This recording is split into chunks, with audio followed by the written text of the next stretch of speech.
Well, if you haven't gotten enough action for today, we have one more set to go through. Virtus Pro and Kanga. I have my natural camouflage for this set. I just blend into the background. That single is an offensive camera shot. This was already too much obnoxious, orange, bro. and now I've got the background going for me. It's overpowering. It's the Great Pumpkin, Charlie Brown. It was not the day to not bring a jacket. I guess the way to look at it. But now, I'm blended in with Virtus Pro, who I have behind me, who I think are the perfectly first team we're going to dive by into. The way. It doesn't matter which side they're on. enter? I actually think I'll blend in more with Kanga, but it really doesn't matter. Either way, who's hoping to blend in here? It's going to be Virtus Pro to blend in with NIP. They want to keep climbing the ranks, right? They want to keep going up. Right now, they're 3-2, Kanga 1-4, and of course, Virtus Pro have had some impressive plays. Specifically, Fisheko kind of on the rise lately. I feel like first week this team was still trying to get things collected. Now they are firing on all cylinders after beating Na'Vi just last week. They have an incredibly talented lineup. They have the best EV player in the world. They have so much going for them. That it did take just, come together for a couple of weeks. Make sure that, this roster, one of the few international rosters that we've got, some LATAM, some EU, some NA, some Australia, very, very international roster. And it's been, that's Kanga that has the Australian players now. So very, very cool stuff, though, to see Virtus Pro come out and start to really be on a hard upswing. And it's really just the question of how high will this take them, right? They need to be hitting the ground running, though. This is a very critical week, not only because it's like the final week before the schedule flips and you start to play people again and you don't really have any more excuses, but those characters, Gore, they're such a big part of defining this meta, and if you get left behind with Amani and Atlas not in the pool, your upswing is going to stop. I cannot think of a world where Vex has let them slack off on getting Amani and Atlas maybe put back in. It is going to... You mean the Spuds? Difference in here. I guess Spuds actually maybe cracking down. I feel like Vex would be the one to guys, guess what I'm playing this game? Guess what you're playing this game? He's just going to be excited to play more Paladins. Maybe a little Fury of Vex. Fury of Vex. I mean, after what we've seen, it does come through. Of course, Spuds may be putting things together to make sure that they do pick up these new drafting styles, these new priorities. Also, I normally don't mention maps as much going into it because for some teams map bans aren't as big a difference. Like Na'Vi normally bans Fish Market. That's a fun stat. But one of the things that has been showcased mainly by Kanga is that Warder's Gate is their map to go to and one of their maps to win against even some of the top teams. So I think Virtus Pro needs to be able to ban that out, or they're going to have a tough time, specifically maybe having Puleule have a tough time because the point fight's not the best on that map. Yeah, and Puleule is going to be super critical this week because he is your aggro tank for Virtus Pro. So he's going to be the guy that you're looking at to pick up Atlas, to figure out how to play this. He's the guy that needs to have been grinding this all week to figure out what is his style. We've seen a couple of different ones. Sadak look a little bit different than Diggy Dog, and now we have to say, all right, well, what is Puleule going to do? He's been so good, though, on the con and on that stuff that I just hope they don't get too caught up in playing in the old meta ways. Yeah. It's going to be, I think, important for them. So funny to say old meta. So last week, am I right? I mean, it made a huge difference for SSG, right? Yeah. Where it's just like, cool. It did. Space Station Gaming really are in this area where it's like, if you get rid of Atlas and Amani, they can win.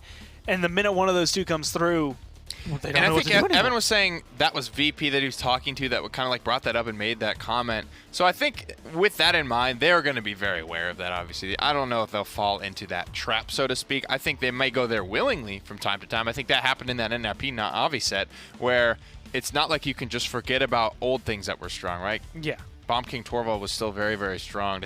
Despite Na'Vi losing that game in the span of a minute and a half, it all went to hell.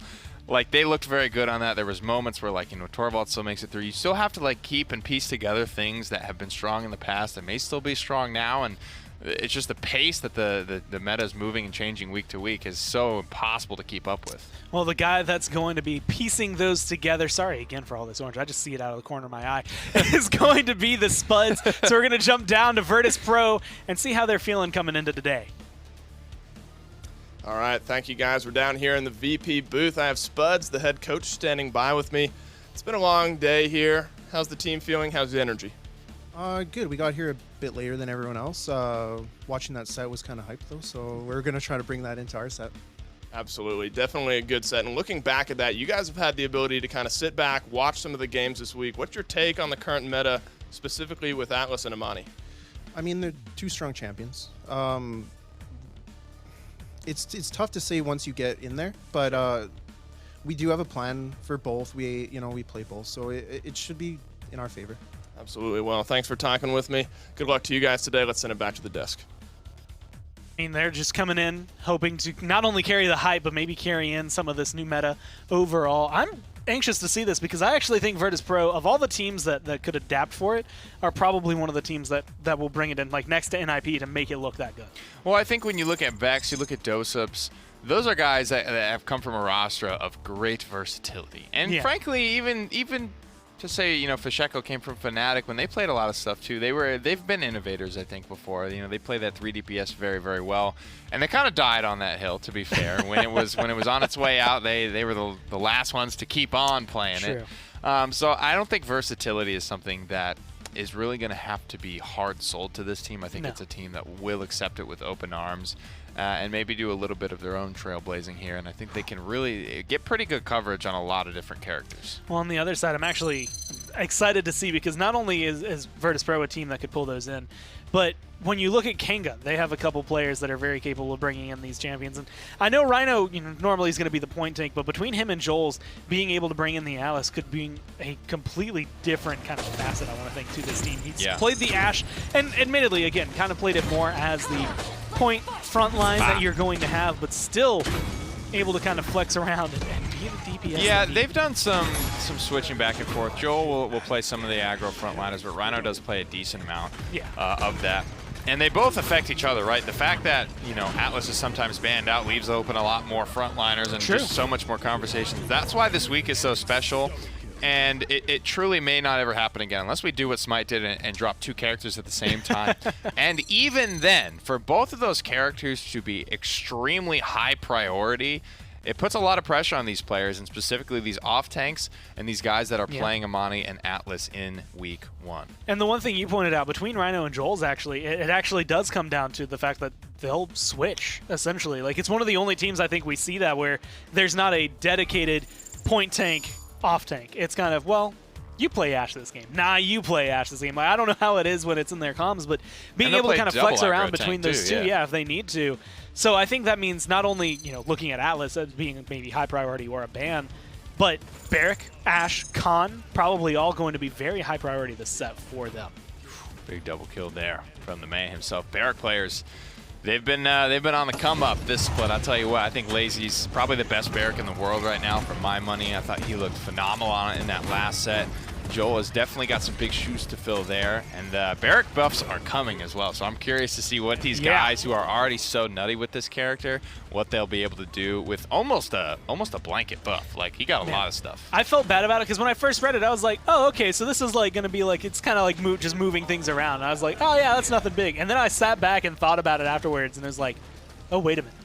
Oh, wait a minute. Like, it opens up a lot of doors for Barik in those buffs that are going to come through, although you're probably not going to see those here for a little while, at least until, the update drops, and then probably about a week after that, depending on when that happens.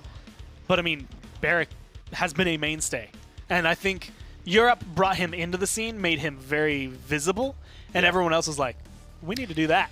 Like, it's part of it's part of like how Na'Vi are so good at playing that objective, right? That's definitely a note that I think a lot of other teams. It's very cool. That's why I love that set, because there was 2 very different styles. NIP is just like blind aggression and just bloodlust, and Na'Vi want to play that objective a little bit more and maybe have a little bit more of that passive style. And they're both just damn good at both things and show that both of those things can just work. So I don't know if these teams are going to look to define and that's sort of even kill, right? You're going to play aggressive or you're going to play passive. That's not exactly super unique identifying. So I think a lot of these teams aren't going to like, well, we don't want to be the team that doesn't play unique or aggressive. We want to have our own adjective, right? So you kind of got to be in one camp or the other. Yeah. So I think a lot of this is just deciding how you want to use these new characters and how you want to, lead that into your style. And just based on what you said, actually, looking at that last set, it really was, Unstoppable Force, Immovable Object, just slam against each other. Unstoppable Force ended up winning overall from NIP. But when you look at these two teams, Kanga, at least out of all of it, again, they're 1-4 coming into today. They are the team, I think, that is trying to crack down, not only figure out who they are, but get themselves some wins, kind of get back into it. Like you said, this is going to be, I think, the last unique matchup that we have going for this split. And next week, everyone starts playing each other again, so they'll know a little more of what to expect. Yeah, Kanga definitely has a lot of talent on that roster, but they need to get things going if they want to stay in that top 6 spot right now. They're kind of teetering right down there towards the bottom, so these are important matchups. Like I said, this is pretty much like the halfway point. Everyone is pretty much played everyone except for SSG, who are still like doing the catch-up games. So this is when the schedule will start to flip, and we'll see those second rounds of matchups where these guys are going to come through again. And Na'Vi, Envy might look a little bit different this time around. True. When they have their full squad. So matchups are going to be, very, very different. A lot has changed. So much has been improved upon for a lot of these guys. In week 1, a lot of these teams were playing together for the first time. They have only had a couple of days of practice. That's not the case anymore. There aren't really those excuses to be working around. Excuse me.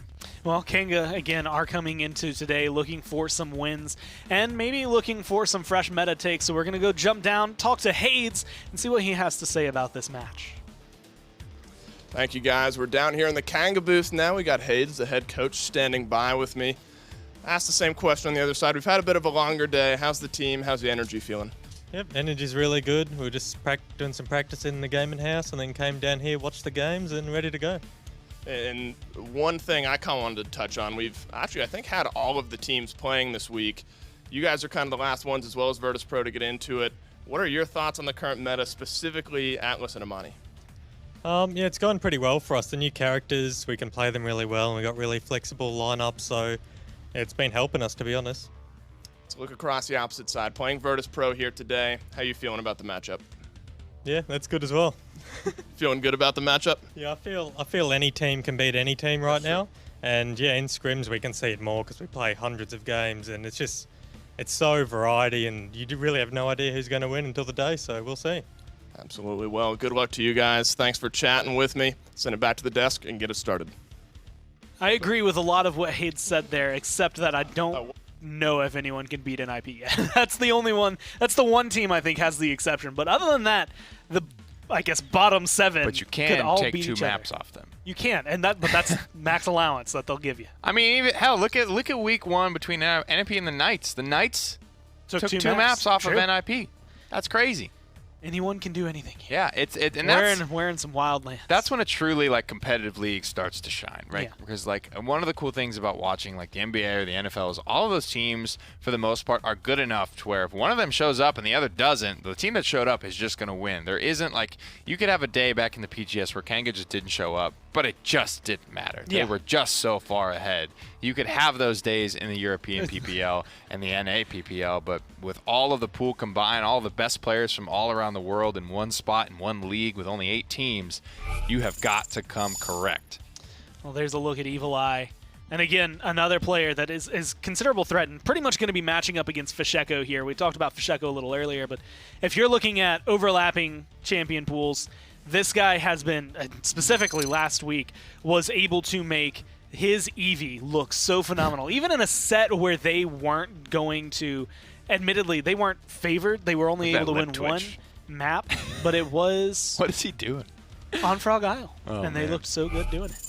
Absolutely. Kate zoned in. I know. This is going to be a good matchup because Freshly shaven, too. a lot of definitely that. look clean cut, correct for today's matchup. They have a lot of fight over, I think, these picks in this matchup. I think we talked about how Leon was one game in that previous set, where this set, she's going to be going pretty much every game. I think Akate, if they allow him to, he will be happy to take Leon for 7 games straight. It doesn't really matter to him. I don't know if this is going to be a 7-game set or what, but I think this could be a war. We've seen nothing but wars today, and the picks have been so varied from set to set, except for the 2 new kids on the block. And honestly, I think this first game is going to be the one that might tell us how long this set is going to go. I believe Kanga has the first pick overall in terms of the draft and the map, so they're going to be kind of taking it to their own hometown court, wherever they want that to be, to give them that advantage. And then it does come down to, is your Amani good enough? Is your Atlas good enough? Yeah.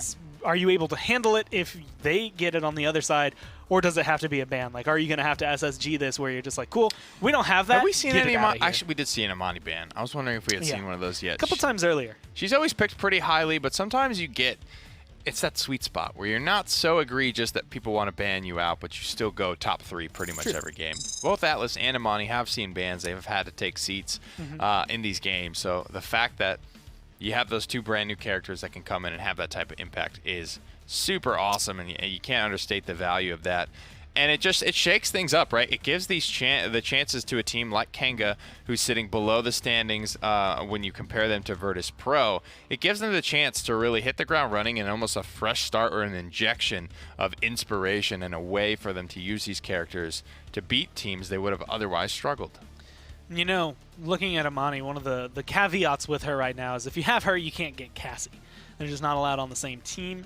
And that's actually something that's big. Virtus Pro, I don't really look at anyone and think, oh man, they need a Cassie. Like, they can all play it. Hecate can play it. Fasheko can play it, and they can make it look good. But like you had said earlier, Hecate's happy to just get Leon for 7 games if he wants. Maybe Amani is in there as well. But Chronix on the other side, I mean, his Cassie has been almost at this point infamous for how deadly it can be when you're playing against it. Do you think that maybe that's going to like play into effect with Kenga's drafting? To be honest, you're asking about Amani and Cassie not being able to be on the same team. I would say that most of the time, the person on your team that plays Cassie will also be playing Amani, and they kind of serve the same role. Yeah. In a lot of ways, you don't need them together. Nobody is switched out of. I just want to point out, nobody switched out of Frost Dance in any of these games. I think Bittner died. As he was dying, he went for an Inferno Cannon. That's actually not true. He Frostfire glided up, and then mid-air Inferno Cannon killed somebody, and that was super, super sick. But 99.9% of Amani gameplay has been in that Frost Dance. It's hitting for the 650, basically the same as Cassie. So and you hit 2 people. It's almost like more of the same. So it's like, I don't know that you would ever want Cassie and Amani, to be completely honest. You know, if you think about it, Amani's Dragon is just a really, really... he doesn't have the same side as Ziggs, but it's just a really big Ziggs, right? Like, here's this giant dragon. Ziggs! There's the crossover we need. I want would come that back skin to this cam when I'm just. That was just at least it wasn't my single. That's just your Frog Isle impersonation. Yeah, you know what? You're right. That is there, and I like to keep that for the Frog Isle statue. And oh my God, it is Frog Isle. Everything's coming together, guys. Serendipitous moments here on the cast. Warders Gate, Shattered Desert, Splitstone, and Jack Falls. Those maps are all taking a seat as we head into the draft for VP versus Kenga. Orange all around the board. Cassie, first ban out. Some Genos bans in the last set, and that was something that was very interesting to me because he's ebbed and flowed, but he's always kind of been either banned or top 3, one of those types of characters. Super, super solid, but not everyone feels that it warrants a ban. I'm actually kind of caught off guard here by the fact that I like that Virtus Pro 1 did ban out Warder's Gate, something that Kenga has shown to be very profitable on. But Frog Isle is an incredibly strong pick for Kenga. It's actually the only map they were able to take against Na'Vi when they faced them last week.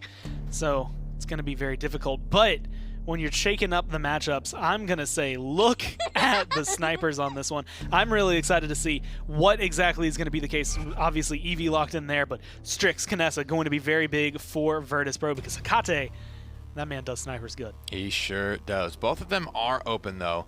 So I like to make the note of, with both of them open, he seems to be hovering the Strix and maybe preferring that a little bit here. But with the Eevee already locked in for Kenga, you have to have some type of plan. You got to have something in place, or else this Eevee is just going to be, I feel, very able to sit. And I actually don't think SSG played the Atlas very well on Frog Isle. I'll come out and say that. I like what this character can do on paper here. You temporal divide it off so your flanker can walk very close, maybe even some of these times.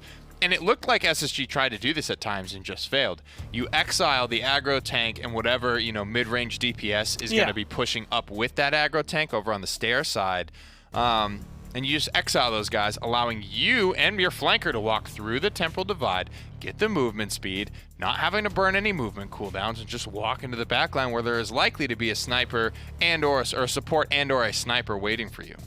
I'm wondering, you pair that up, Eevee being able to get back there just on her own already. Right. Give her a little movement speed, a little buff to get back there. A little something for the... Might become a little more difficult for Strix here. But one of the things, and this is going to be a call out to NIP, it's going to be Bittner specifically on the Strix on this map, has made it look incredibly good, even against things like an Eevee, to be able to kind of shut them down. And if there's anyone who I think could kind of match that performance, right now I would throw Hecate on that list as being able to maybe pop an Eevee before she's able to get there. But again, this is going to be Evil Eye on that Eevee, and it is going to look incredibly good. Kanga, though, leave themselves open for a counter pick as they grab the Ying and the Barrack. How do you feel about the Ying?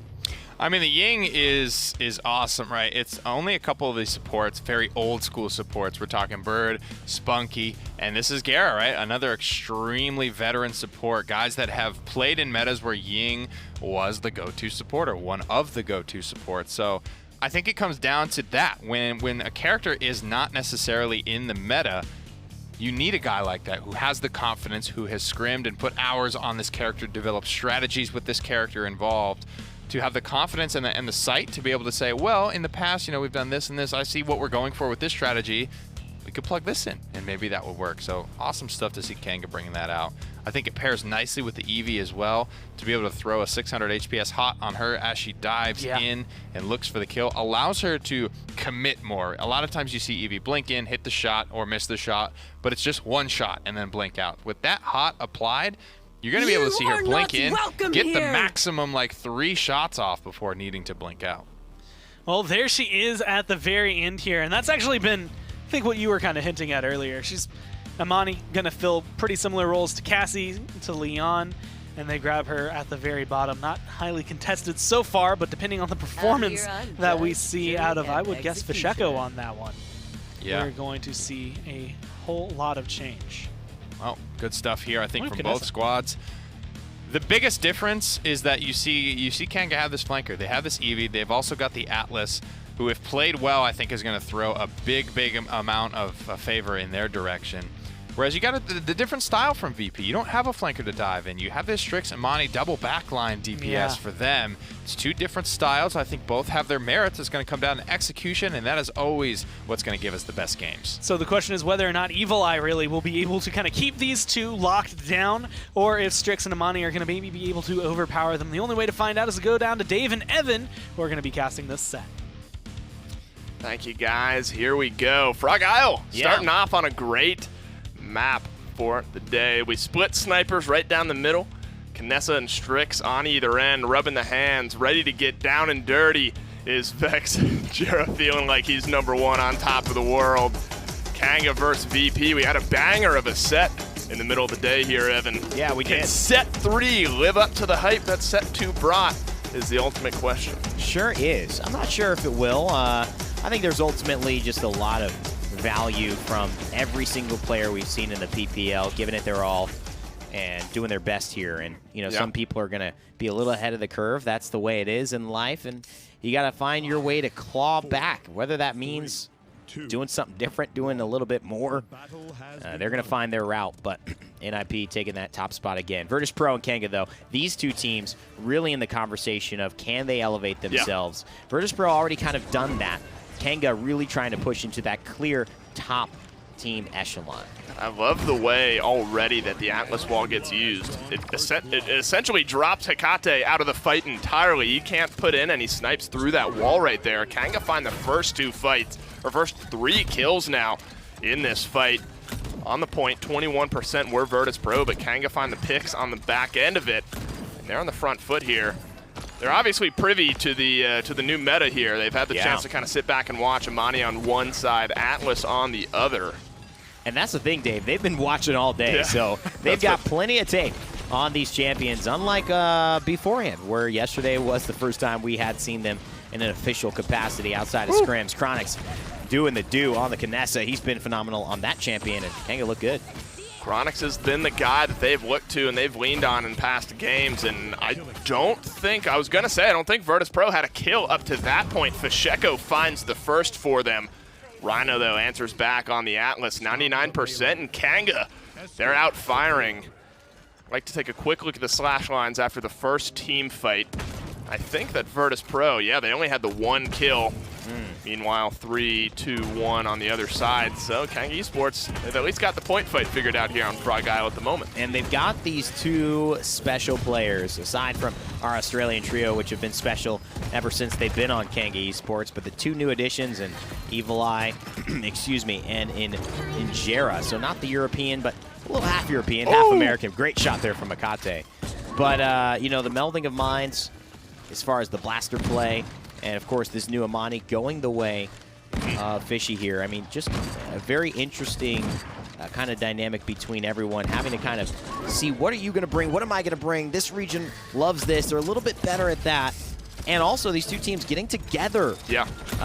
Still have a little bit of work to be done as far as cohesion, but they have looked a lot better than first week. Absolutely, I agree with that.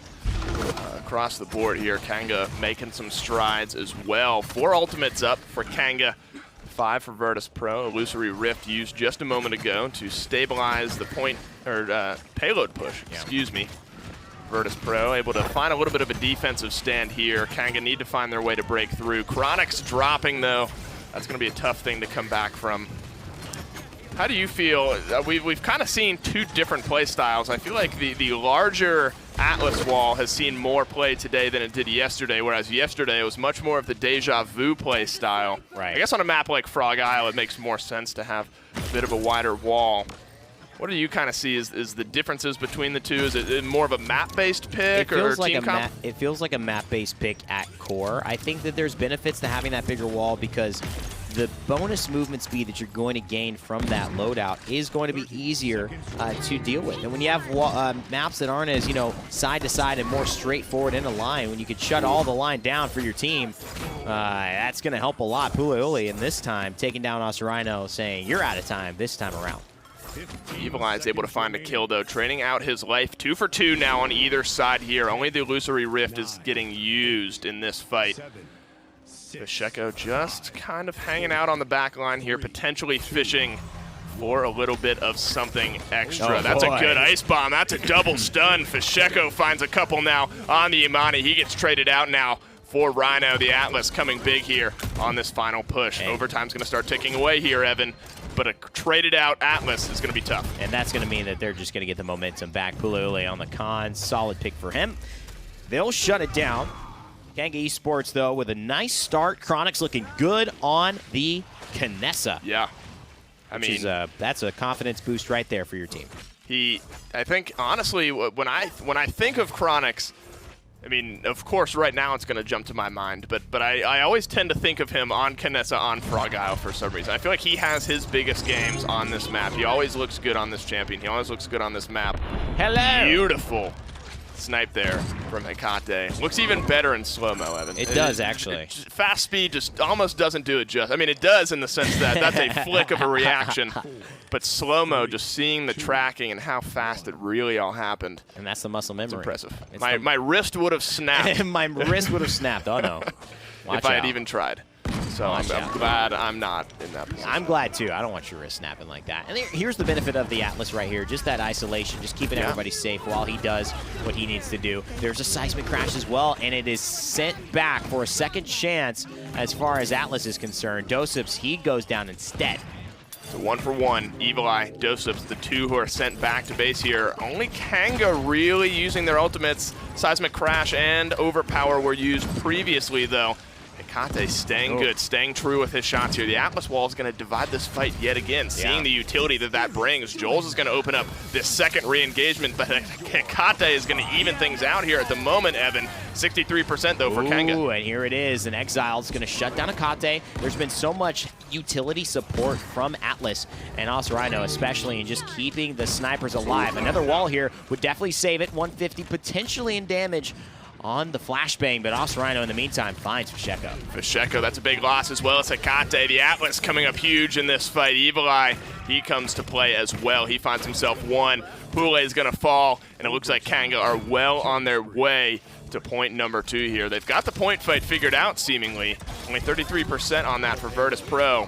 Kanga looking really good, and they carried that on in the end of the first fight as well. They got the payload moved up pretty far. The defense just fell a little flat, or the offense, excuse me, fell a little flat for them last time. And it does feel like they have a interesting lineup that is not quite getting the most out of it that they'd like on these objective fights. The wall from Osirino is just, it's fantastic. And so I keep bringing it up because it is meaning those moments Hecate maybe gets them low and he might be able to finish them off are being stunted. And he's having to really get a little bit more aggressive than he would have liked. And Kanga are taking advantage of that against Virtus Pro. Got about 1 minute and 45 seconds left, though. They'll need to continue to take advantage of that. I mean, if this ends up going all the way to 3-3, I mean, they've been looking good on the point fight, so maybe that's where their eyes are set. Of course, they'd rather push it in and get the game done with earlier, but Virtus Pro doing a very good job on the defensive end. Not really giving an inch here. About 1.5 minutes left. The payload has barely moved forward. What have been your thoughts on the Amani so far on this map? Been pretty decent as far as just the defensive side of things, but that's the issue. Fish doesn't really have a great way. Nice stun there from Vex, but unfortunately, Evil Eye's going to take him out. You know, there's been a lot of, I think, attempts at playing this from range. And, you know, that's very, very good. It's where she excels. But getting to the Pyre Bomb range, really landing that so that it's lethal, the Frost Bomb, that's something that we've kind of missed a little bit, except on these close range, close engagements. So that's something they got to work on. Also don't know if we've seen a dragon yet this game. If we did, maybe it got deleted right away. Got deleted quickly. That's sort of a situational ultimate, I guess. I mean, you have to be in the right spot, and you have to make sure your team's in the right spot. Maybe not just a set and forget sort of ultimate. Lots of things to consider as far as taking essentially a champion out of the game. So you have to be mindful of that. Fasheko's going to drop Jules here. That's going to open up some space for Virtus Pro on the defensive end, make it a double for the Imani. She doesn't need the Dragon. She has her auto attacks. Pule with a couple now as well. Everyone on Virtus Pro getting involved. And with 15 seconds left, that looks like a defense. And I like what I'm seeing. I think this is a good play, and I like that both these teams are going at it. This one could be very contested as well as far as a set. 8 seconds left, and Virtus Pro can get the two teams in orange. I mean, everybody's so orange, you can almost get them confused at this point. Going to tie it up 2-2 as well. They've even got the same score line. They do. It's and the same orange cubes in the back. I think Gore planned his outfit I think for the he did. teams we had playing today. He should have been casting. He should. God, Gore. Otherwise, can you believe it? can you? What a missed opportunity. Who made the schedule? What was even our first set of the day? I don't remember. It was back in my day. Back in the first set of the day, 84 years ago. That was Been a long one. Been a 84 contended Friday in the PPL, to say. Oh, it's Friday? the least. I thought The weekend looms. The weekend looms. you could have fooled me. I could have fooled you. Look at that. 3 again. No, 4. I can't do math. 4 bulldozers for Kanga. If you thought it wasn't red and orange enough. Right. That's. I mean, I'm trying to think now. Maybe then we it- have seen a dragon. It's just gotten deleted by 4 bulldozer 2s. Oh, maybe. Maybe not. I'm not sure. Whatever it is. Here it is. Here it is. All right. I call Here's the for thing, it. though. You got to There's the potentially just dragon. use it. Oh, my God. Look how fast Yeah, that's that- deleted. it And got- I think that's it got because deleted. you just got the sniper pressure. That's one of the Yeah. things we haven't really seen, a sniper with that. Headhunter here from Chronix. He's got the angles on everyone. They can't move. And Evil Eye's going to take advantage of that. They find Fish. And then they find Pule. Joel's. Kanga.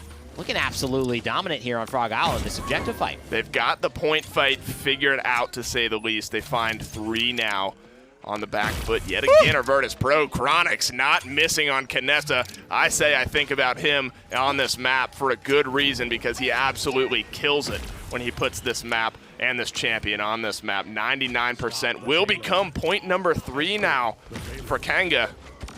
I almost wonder if calling the dragon in that moment was more detrimental than it was to just be in the fight entirely, Yeah, because the cast totally. time, the dragon flies out around the corner, does some good damage onto Joel's, but then essentially gets deleted. Yeah. And that's just an Amani that's out of the fight then, Evan, for 4 or 5 seconds. And you can see that the impact of how and when to pick Amani, how and when to use Atlas, different variances of success for these teams. And it's just a matter of the strategies that they have going into this week, the strategies that they've tried, and ultimately their cohesion as far as how to utilize these things. I think Amani could work on this map, Sure. but it certainly hasn't. And I think it's more of a difficulty because of the lack of pressure Nick mentioned with the Eevee. No one's really giving that. And I think if you reverse this and you actually had Amani kind of almost filling the sniper role, kind of trying to go up against Chronix like he just did there, and you had someone like an Eevee to capitalize on that low health sniper now, this could have done something. I mean, all It still things can. said, I mean, it's 10-7, 7-5 for Hecate. And on the opposite side, Chronix is really the one doing the damage, making the impact for his team. Evil Eye, I mean, he's found some kills, found some assists, but had a bit of a tough game up to this point on the Eevee. But this is sort of the story that we've seen Kanga capturing 3 straight points. Virtus Pro, 3 straight defenses. Not done and dusted just yet. They still have 55 seconds. But now you start to wonder, do we use these? I mean, they're so far pushed back, you imagine they'll be a little more conservative with their ultimates? I imagine they, at this point in time, won't overly commit to this one to get out of base because, you know, you've got the most important round thus far coming up, right? So you got to hold off. And Atlas, boy, oh boy, I mean, you know, it's like somebody who, like, you know, you're having fun, you're talking to somebody else, they're sharing their soul, and then, you know, that guy who's got to make it always about them. Right. It's like, yeah, you know what, but my experience is, it's like, Atlas is like that in a game. We're talking about anything, and then that huge wall comes up. You just can't look away. You're like, you can't not talk about it. My God, Atlas. I love that. I love that the talent is also very nondescript. It's just many times larger. Yes. We're not going to be. It's just massive. It's a huge wall, and it really is. It was. I don't remember what map, but one of the first times we saw this talent on one of the bigger, more open maps. I was like, wait, are you serious? That wall is so David's big. like, are you serious? Because we only really I loved saw your reaction to Imani. The Imani dragon. That was too funny. Nick and I were cracking up. Like, I think it's the first time he's like seen this happen. It's like he's like freaking out, popping off. And then this wall reaction is great too. It's so. Are you freaking kidding me? It almost seems unfair, but This isn't real, is it? they're playing Welcome against to it. Paladins, my Welcome to friend. Paladins. Lots of things to drop the jaw at. Another 4-3 on deck. Well, I don't think after that last set, another 4-3 is probably so far in the realm of possibility. It's almost guaranteed. Yeah, at it this is. point. Yeah. Getting the final round of items looking like some resiliences, some havens as well. Bulldozers coming online. Opposite side, a little more scattered, lots of cauterize.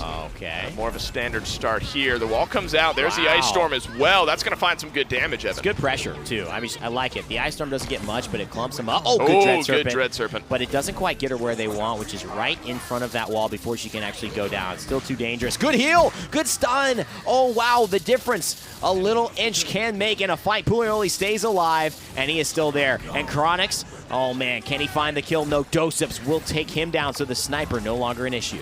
Shekko's low, though. He has to be careful here. Joel's coming alive on the Barrack. He doesn't have damage dealers, but the Barrack might as well be one in this case. Joel's with a couple in this fight. Rhino as well. They're the ones finding the kills. Vex drops Rhino back to base. It's only been Joel's. It's only been Rhino in this fight. And Kanga, 96%, 99 now on the point. It's down to Khan. He's going to go back to base. And Kanga are going to win it here 4-3. And Virtus Pro, they brought the Imani, but it wasn't good enough for Evil Eyes, Eevee, and the rest of the boys of Kanga. Atlas shutting down the map, slicing it in half, and taking the W in game one. All smiles. Hades gives us the little eyebrow wag on the way by. Feeling good. Virtus Pro down 1-0. Kanga off to a hot start. Send it back to the desk. I mean, that's exactly the way you want to start the day. You go to Frog Isle, and Virtus Pro, by the way, pick Frog Isle here, and you're able to kind of rock their world on there. It goes 4-3, but you still take the reins and pull yourself ahead. So Kanga looking pretty solid. Looking solid indeed, and word on the street is that man right there, unfortunately, forgot to build a loadout for Imani. So playing with the base deck. Still doing pretty well. Oof. A lot of what Imani does is her cooldowns and her left clicks and things like, but missing out on critical speed on the Frostfire Glide, that's not a good look that you could see in the loadout. 3-3, 3-3-3 across the board.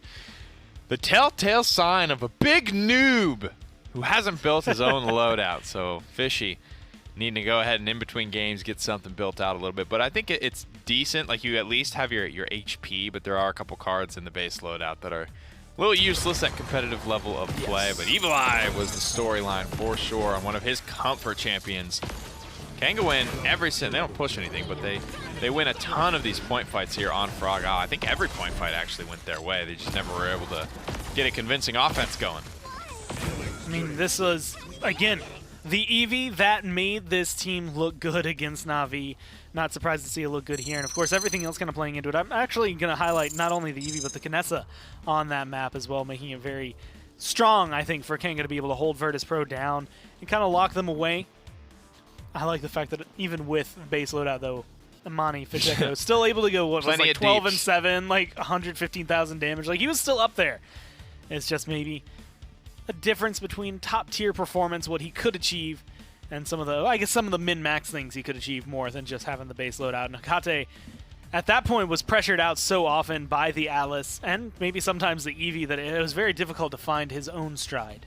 Yeah, there was definitely moments there for VP, especially with how dominant they looked on a lot of their defenses, and the eyebrow wiggle, the classic, the Hades classic coming out. It's the sign of pure confidence exuding from Kanga Esports. Pure confidence. Well, here's the thing I'm going to go back and look at. I'm going to look at NIP and Kanga last week because we had it go, I believe, 4 games. Not NIP and Kanga. I want to look at Na'Vi and Kanga. Let's look at the real one. That's the one that went 5 games.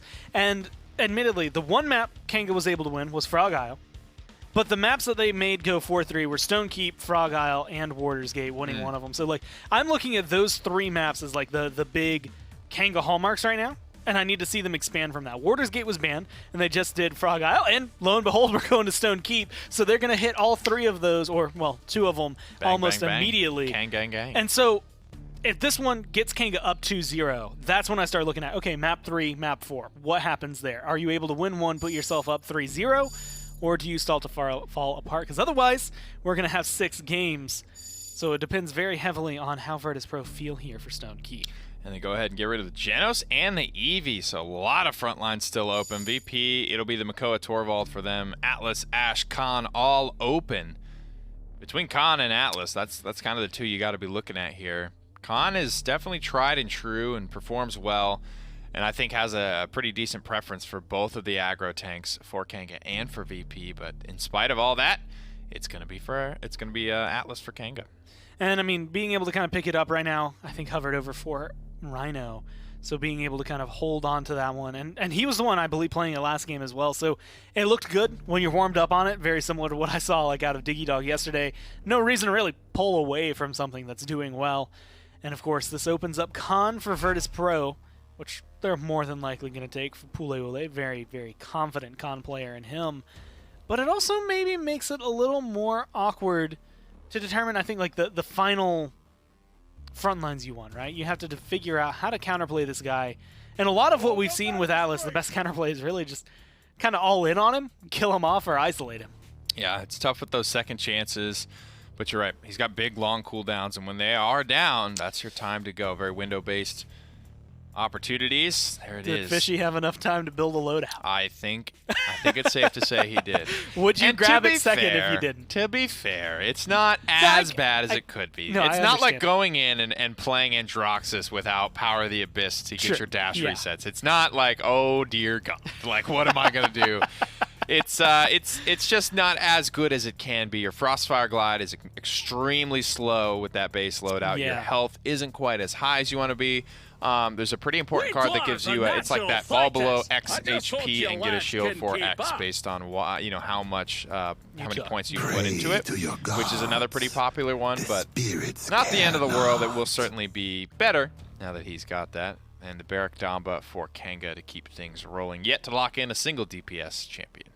And that's good. For them, it's going to kind of give them as much of a counter as you can get when you're in first pick. You're going to be able to hold that and see these next 2, which could just be a support frontline overall for Virtus.pro, which I would probably recommend at this point in the draft, just to make sure you get something. They already have a support. They already have their front lines. You just kind of close up, nothing too surprising, and then you still get your counter pick And grab Ashe, DPS maybe. at the very end Or to Nara. try and decide, hey, do we want to put Hecate on Leon again, and are we going to put him somewhere on a The abyss sniper for cries this out, map? and your soul They're actually going to is soon skip to over any of answer. the other supports and go to Saris. So looking to put some pressure on the support class. Mr. You Vex trespass being and are asked to unwanted, branch out a bit as stranger. Kanga have banned away the Genos and taken the Maldamba, but Vex is definitely an incredible support player that I don't think is very afraid to play. But this is just like, look, he's a new school of supports, though. He is not in that first class of Spunky, of Gera, Yeah. of Bird, where those guys might feel comfortable going to Ying. We saw it from Kanga last game.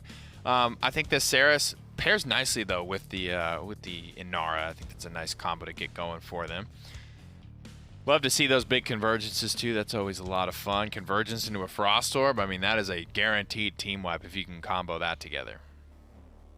Seems to still be feeling fine for Hecate. Going down one map's not the end of Because the world. Leon's still open. Leon's still open. He still has something to fall back on. Remember, though Cassie's open, can't pick her. True.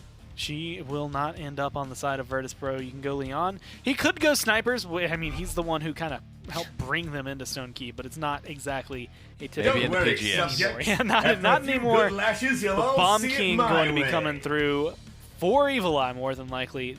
So Choose how your do words you carefully, think you're going to feel heathen, for this? for they the are your Kang last. gang. I like the way this is rolling so far.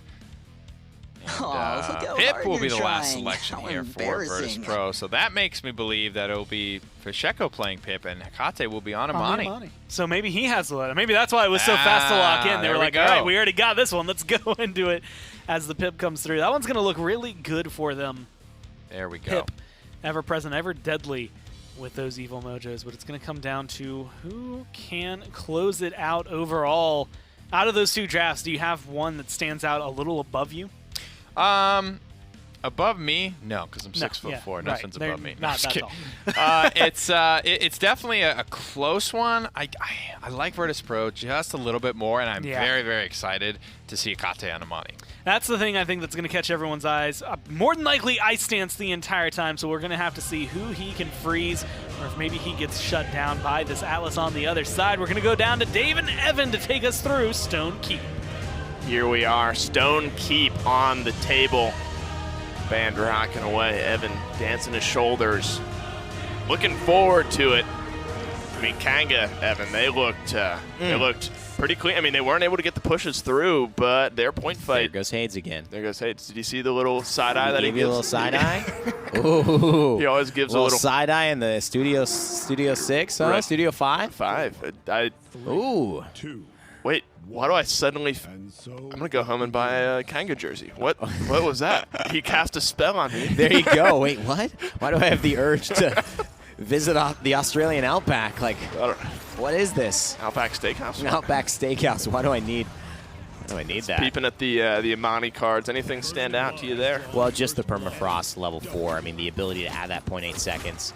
And Puleole really making things work for the side of Virtus Pro. Capitalizing off the pressure both these champions can bring. Hekate as well onto the Amani, who's been a staunch supporter of the Amani and this new meta that she's provided. I expect to see Atlas and Amani banned or picked in every single one of these games coming up now because of how, I think, valid they've proven themselves to be as huge pieces of the puzzle here. It's exciting to watch too. I mean, it's been the storyline of the week, but so many other picks then start to get opened up as different bands start to come through. It's really fun, really exciting time to be watching the esport for sure. Evil Eye levels things out here. 93% though for Virtus Pro. Pule is gonna put the brakes on that one. Evil Eye shortly going down. Poppy Bomb gets himself out though. Chronix finds one for himself. 93% still for Virtus Pro here. Some kills starting to come up for Kanga. Oh. This could get flipped on its head. Evil Eye is just pounding away at the damage on the backside. He has the King Bomb. Does he want to use it though, Evan? Oh, well, I thought I guess not. I looked like it would be a good one. They but stabilized without it. I agree. If you can, why not? Save it for another time. You may want to go here as well. What do they have? Battle Shout. That might set you up. Commander's Grab's got to be careful.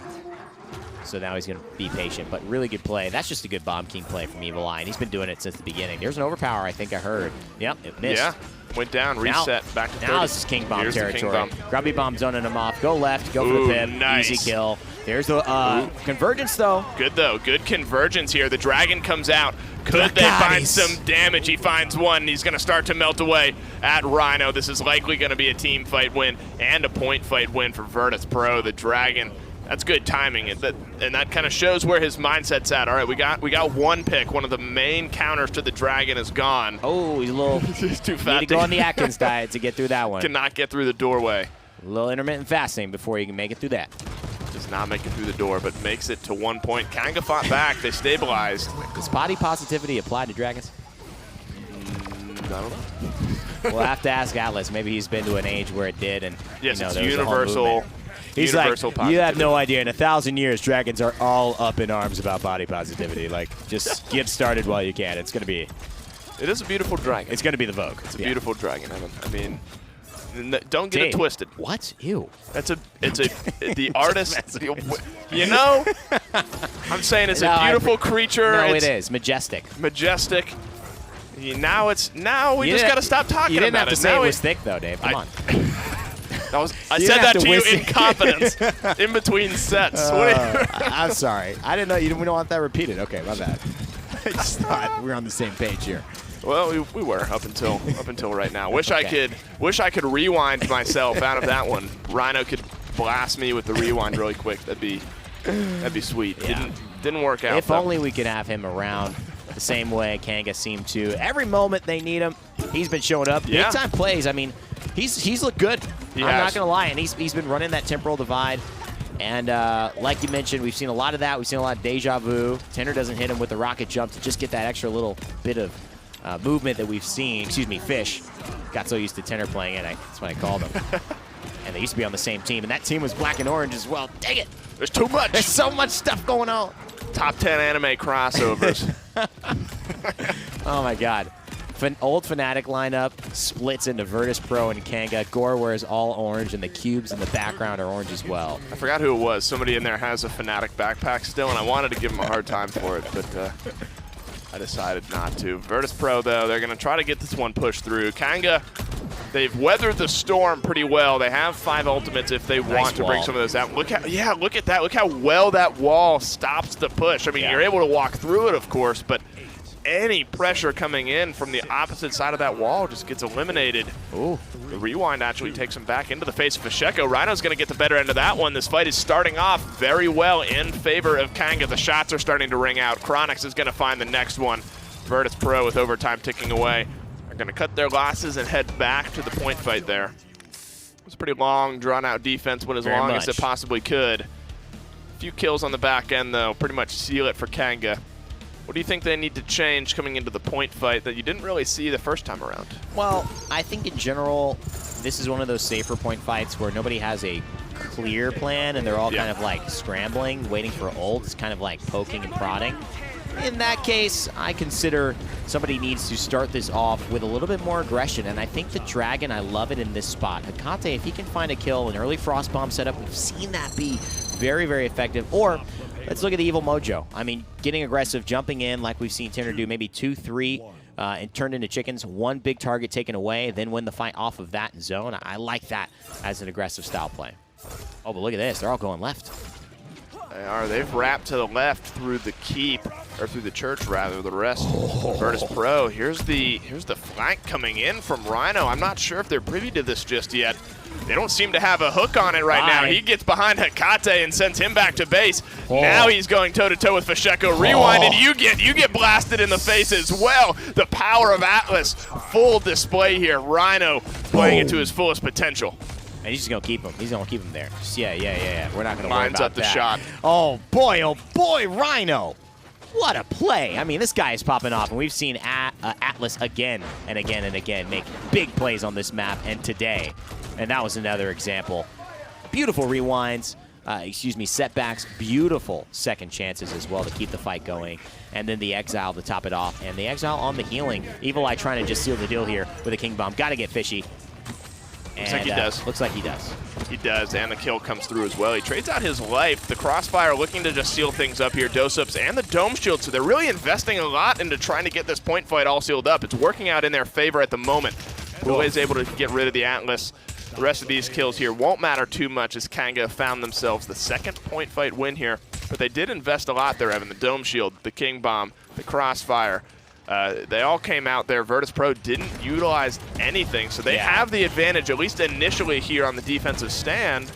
But as longer as time goes on, you know, Kanga, they're going to be charging their ults as well. Well, we talked a lot about hitting the gas pedal for a couple of these players, and no one really did it. Every ult came out a little bit later than we would have expected to set a tone. In fact, I know Amani and I believe Saris just charged up, but we didn't see an Evil Mojo in that round from Fasheko, that's something that could have adjusted. We didn't see an early seismic crash. I think, if anything, we saw an overpower, and that's not a bad one to follow up on, but it definitely did not get the job done against this team. It feels like there's just a lot going in the way of Kanga. And I didn't have my eyes at the moment on the ultimate charges for Virtus Pro, but I mean, you see two polar opposites. Kanga uses most of everything just to seal it, just to get the point, and Virtus Pro electing not to use anything. I mean, maybe at a point they realized that it was just over with. We might as well save our ults going into the defense. But Kanga sealing the deal. I mean, they'll be happy to just take the second point here. After all, you have to score more points to win the game. Don't forget that. Don't forget that, kids. Back at home. I mean, tempo is a huge aspect of anything. I mean, in card games, obviously, in real sports, things like soccer, football, wherever you're from. If you play it in America, you'll know it is soccer most of the time. But at the end of the day, I mean, when you're keeping somebody on the defensive, those are resources that then aren't able to translate to the offensive pressure. It's just more of a counterattack kind of game they've got to play. So in Paladins, the counterattack, you got to have some very clear, concise methods of how you're going to do that, and it doesn't feel quite yet that Virtus Pro have found that executioner's act, so to speak. No, that's fair. An approach. It's absolutely fair way to looking at it. Look at Barik. Joel's on the Barik. He had a big game 1, having a big game 2 here. 2nd damage in the game, out damaging Hecate on the Imani as well. That's been kind of a storyline to watch as well. Obviously, Imani and Atlas are 2 strong champions. Yes. But some teams really seem to have it hammered down. Some teams don't. And it's not necessarily a good player versus bad player or anything like that. It's just a different play style that the champions seem to cater better to some teams, or some teams have a lineup built better around it. Not having a huge impact in game 1 or in game 2 here yet. Woo! Are you kidding though, me? That's a blast. Getting melted, Fasheko. Kanga can push this one through. 1,700 damage on a frontline shot. It was a headshot, and Pip's got a big head, but my goodness gracious. You better push this payload in. He's going to have a small head back at base now. 3-1 for Kanga. And we talked about how Kanga used all their ults to win the point fight. Yep. And Virtus Pro didn't have a chance to use their ults on that defensive end either. So Kanga were able to use all their ults and recharge them there on that offensive push. Yeah. Without seeing any ultimate answer back on the side of Virtus Pro. So now both teams are fully stacked ult-wise going into this point fight. Yeah, it's interesting. And I think, like, what happened was Fish died before. The overpower was used. Seismic Crash might have been used or might not have been charged. And what really hurt him was that Evil Eye, as Fish was coming back with the intention to kind of go and essentially weightless in and use his ultimate, Evil Eye had the King Bomb ready. He was chasing him down, got the stun, got the kill. That meant that he would just basically live, die, without ever having a chance to turn anybody into a chicken. And what's a life lived without turning them into a chicken? I mean, if your plan is Pip, it's not a life lived very well at all. Fasheko uses the Evil Mojo here, but gets deleted almost immediately. Hecate now in the Dragon, trying to find some targets here. Kills are coming up blue and red right now, neither one with a huge advantage. Down goes the Dragon, though. Here's the Ice Bomb. Is it good? It displaces Chronix just a little bit, but Kanga are the ones that are on the point, Evan. 54% and counting, and they continue to dominate. 3-1 could turn into 4-1 and a 2-0 Kanga lead.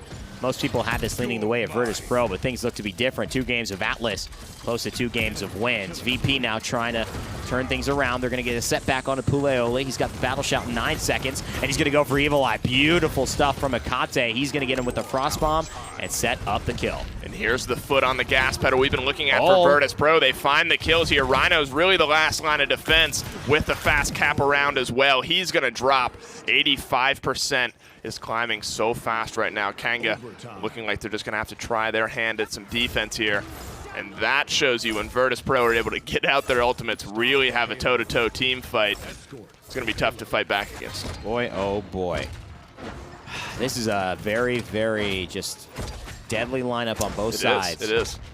I mean, you see 1,700 damage headshots because of the hunting party into a fully charged shot from Atlas. You've seen, you know, Evil Mojo burst damage as well as that Frost Bomb combo to set up just a ton of AoE pressure from Imani and Hecate. You know, I have to kind of, in sort of a retrospective of this week as a whole, I mean, we still have, at minimum, 2 more games after that one to go through. But to kind of look back on this week, I got to tip my hat to everyone really with a big hand in the drafts for all these teams. Because no games really have stood out to me. I mean, I might be missing 1 or 2, but I feel like all the games, all the drafts that we've seen, like, you know, we've maybe been able to lean one way or the other. This draft maybe looks a little better, but like across the board, it's really just been, well, I don't know. Whichever team plays their lineup better is the one who's going to come out on top. We haven't seen too many like, yeah, this team just got completely outdrafted. Well, that's what you see when, I mean, we've got teams that are really in a great spot to compare each other's skill because VP, we thought, are they at the NIP level? Well, then they lost. And, SSG, we thought that about them. But SSG obviously going against Renegades, and Renegades having that really nice play today. It's starting to look like a lot more of a fair situation, especially with the new champ. And new things will equalize people for a while. Yep. And then it's about how much time do you put in and what is your mind for the game. Sure. Because, everyone wants to say that they work hard.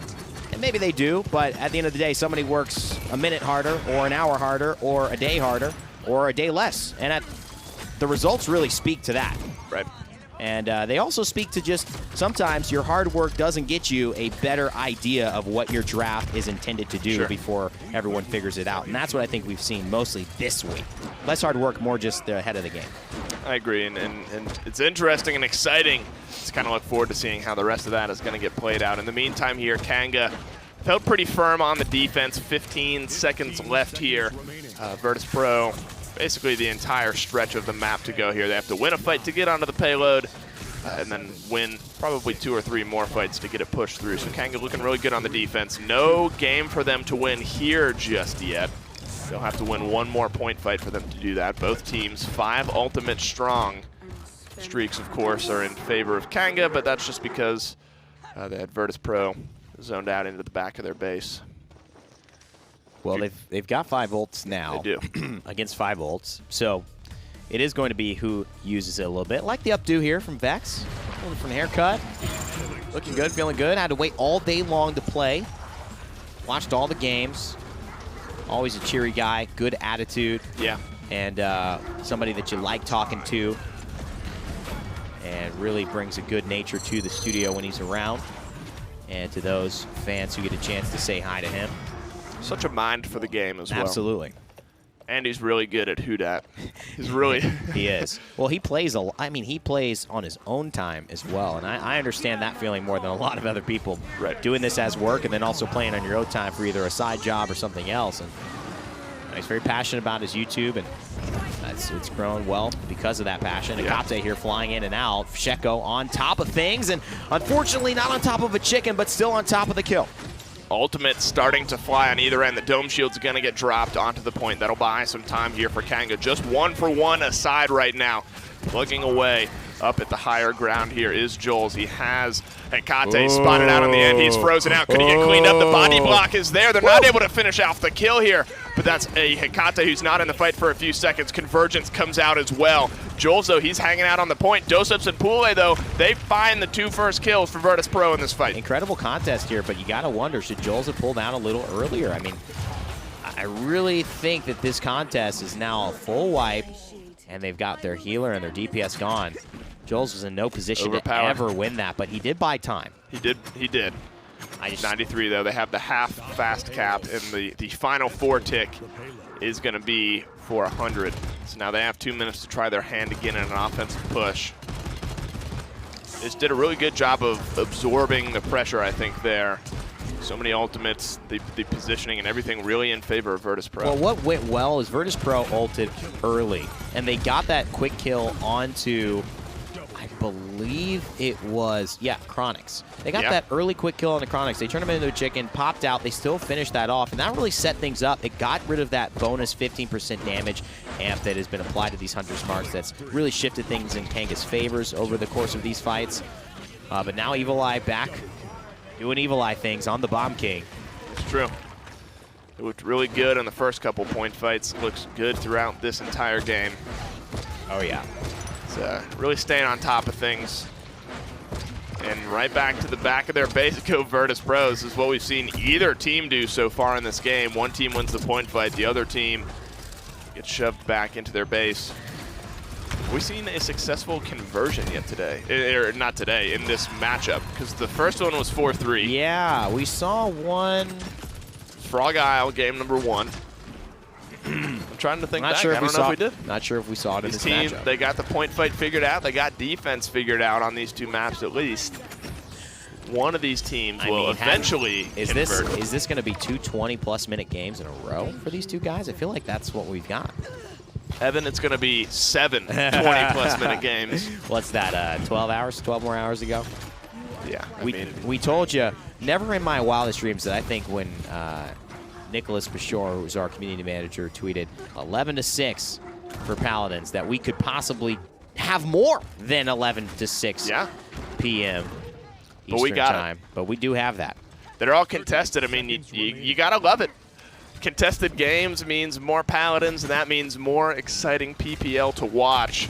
In this case, though, Virtus Pro have gotten closer to pushing this through than previous. The Overpower gets rid of Evil Eye here. Rhino's right in the back now of Pule, who wins that engagement. It looks like at the moment it was Rhino, but he's going to back out, get himself healed. Fasheko now starting to dance around. All the ultimates are coming out. Virtus Pro have a feeling like they can push this through. Kanga haven't really pulled anything out yet. Hecate finds the opening kill. Oh my god, and the dragon. Hecate with a triple kill here. The King Bomb to try to close it out. It should be the case if Kanga can just hold on, but I'm not sure they can. Respawns. Here's Os Rhino. He's going to have a second chance, but he better take advantage of his first chance. He gets one kill off of it. Here's the reset. He's got a setback. He also has an exile. One. The other CC'd. He gets another one. Oh no, I can't believe it. Virtus Pro here. What are they doing? They are fighting with tooth and limb trying to clean up this push. They have gambled everything, so they have to have this go in. Oh, the firebomb, the long-range bomb comes through. It's going so far back and forth. The double kill from Hecate could seal it, though. Down goes Chronix, down goes Jera. It's down to Rhino right now. The rest of his teammates are back in base. Surely he'll be the one to go down. He rewinds himself. He goes back to base. And Virtus Pro steal victory away. They had to fight through like 2 waves of respawns there. And they do it in a big way. 1-1 here, set number 2. Are you kidding me? Are you kidding me? Hayes gave you some side-eye on that one, but I'm not sure if that I'm was... returning my Kanga jersey. And Dave's eyes went wide open because didn't necessarily seem like he was happy. Send it back to the desk. Kanga just narrowly losing out on that one. I mean, Virtus Pro at the very end there, essentially playing horde mode. They just have to keep I on know, fighting right? as much as they can. That Kanga was so funny. pouring out of the base as best they can, but unable to come through. And hey, another Jeez, 4-3 damage today. numbers, These bro. days, Holy. these games, these numbers, everything's getting long. Golly, we've had 2 incredible just stone keep bloodbaths in a row. Day for day here, Joel 6 and 8 on the barrack, but he has the highest damage numbers in the game. Thanks to that hunting party. A lot of cool moments there throughout, I think, the entirety of the game. A lot of bulldozer, a lot of resilience coming out, a lot of items to fight back. But ultimately, you know, it didn't come down to the slash lines of the numbers here. It's just those tiny little moments separating what could be a kill from somebody staying alive and flipping that trade and all that types of good stuff here. Nice moves from Dosups here on the Inara.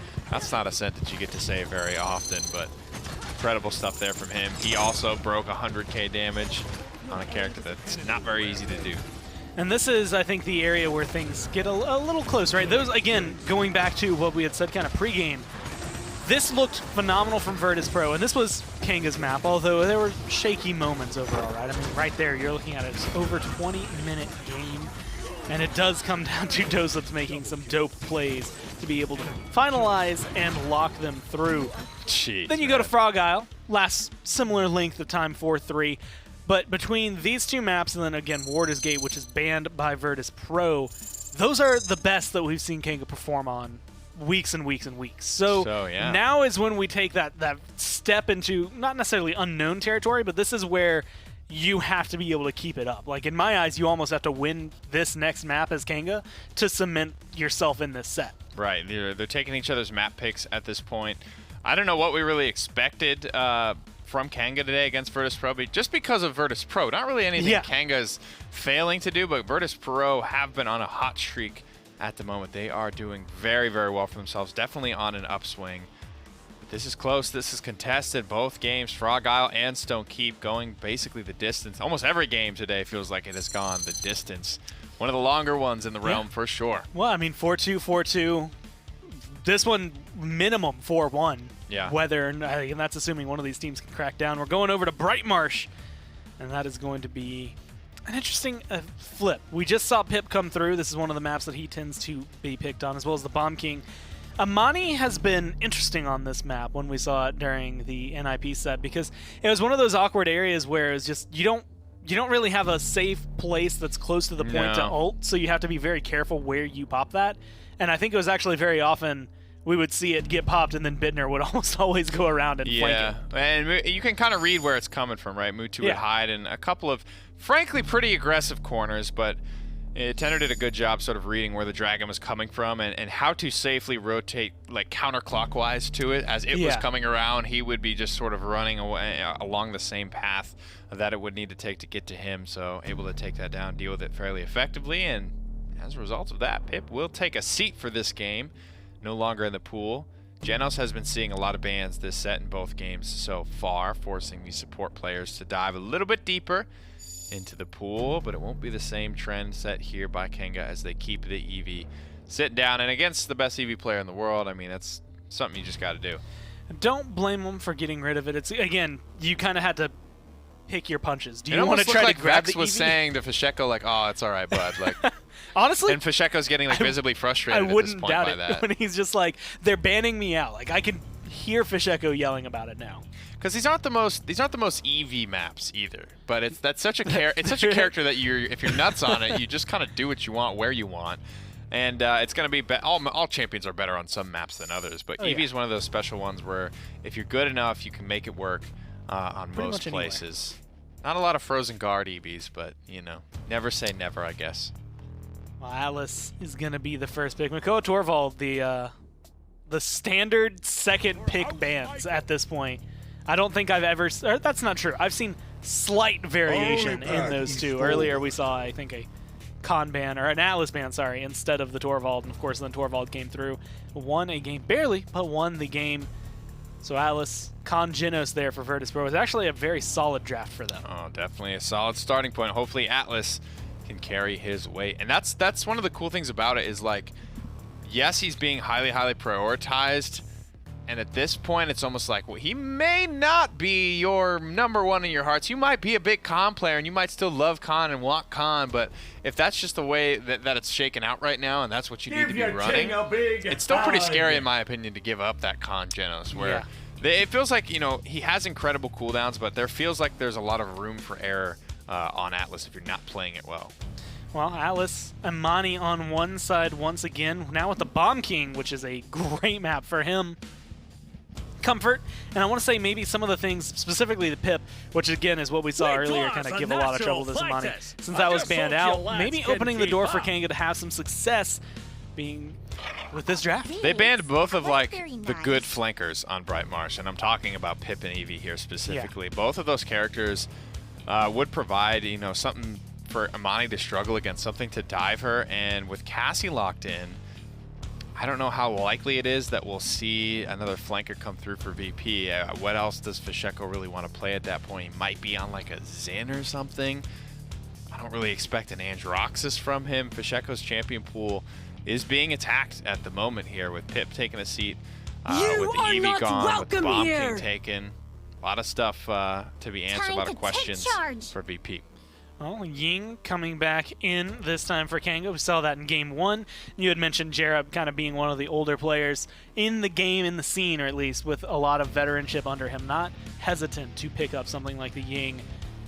Especially against the Genos, it's going to be able to get a lot of healing out there. It's going to be pretty solid overall, and again, long range on that. But the ult, probably the biggest thing. Doesn't have to have that line of sight for Bomb King or Amani, depending on the scenario, to make sure that they can find their success in Virtus Pro's backline. And Ying, honestly, she's got a pretty good pocket. Pretty strong pocket. Almost relative to like a Maldamba pocket or a Saris pocket. She has very good single target healing, don't get me wrong. And it will be the Drogos for Fasheko. No direct hit scan threat, but I think Atlas would like to have a word with this Drogos. And Mani, I think, can be very consistent against him in the sky. But Fasheko, we know he goes hand in hand with Drogos, so he won't be able to put any direct backline flanking pressure on with like an Eevee, so we'll see how he adjusts here. Well, Fasheko, Drogos, Luminary, three things that go well together. Not, Jinkies. I guess, name a better pair, name a better trio. I can't think of too many that come through. Because right now it's tied 1-1. Virtus Pro closing that out. I'm actually more excited. And the one thing I glanced over, but They have Cassie on the side of Virtus Pro. I don't know if I've seen Hecate play a whole lot of Cassie. Usually Leon in that scenario. So Yeah. excited to see what they do with that. Virtus Pro going into Bright Marsh here against Kanga. Can they keep it up, or is Kanga going to take back the reins? Too hard to call one way or the other. I'll name you a better trio, though. Me, my socks, and Twitter. Whoa. Hot takes from Dave. Hot takes. Burning hot takes. Hot takes and hot cakes. Hot takes. Hot cakes. Hot And, game number 3 on deck for us.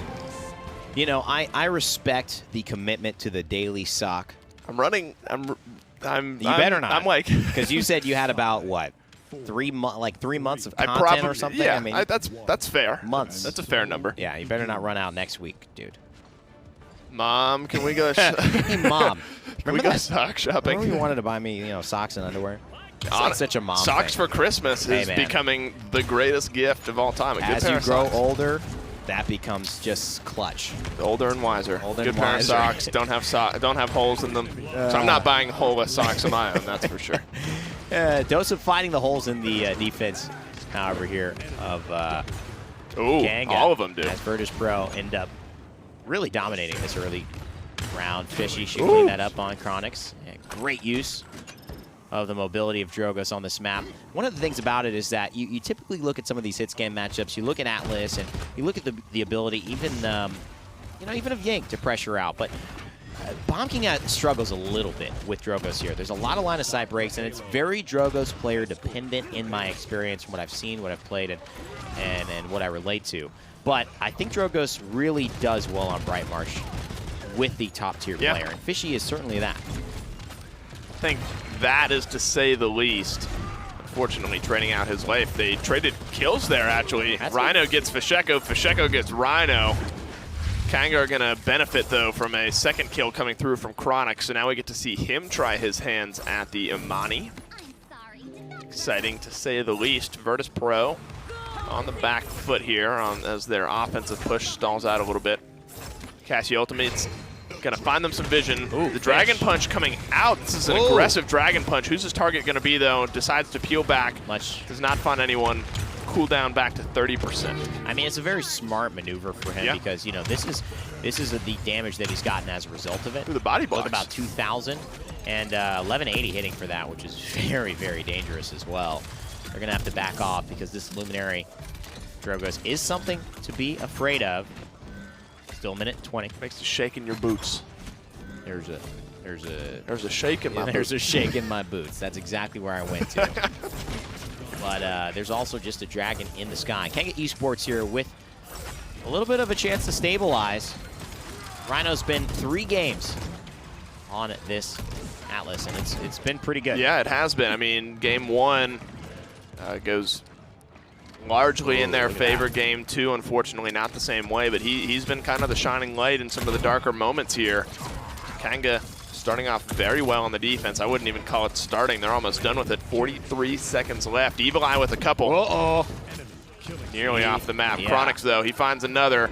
5 streaked out members of Kanga Esports now. Virtus Pro now have a couple team fights just to get back to the payload. And that same thing that I said about Drogoz, I think it can really be applied to the VK as well. I think typically this matchup a little easier for Drogoz in the sky, connecting with those stickies midair from the height of a Drogoz who can use that worm jets and just stay up in the air can be tough. But if you got the caliber of a Bomb King like Evil Eye, anything is possible as well. Dragon Punch charged up again. Needs this rocket, but look at the rotation. Beautiful support here. There's just a lot of pressure from Kanga, and it looks like they are definitely going to be able to stall this one out. All kills coming up blue here, and they do stall it out. 1-1, wouldn't you have guessed, going into point fight no, number 2. I wouldn't have. No? It's happened every single round, but yeah, no.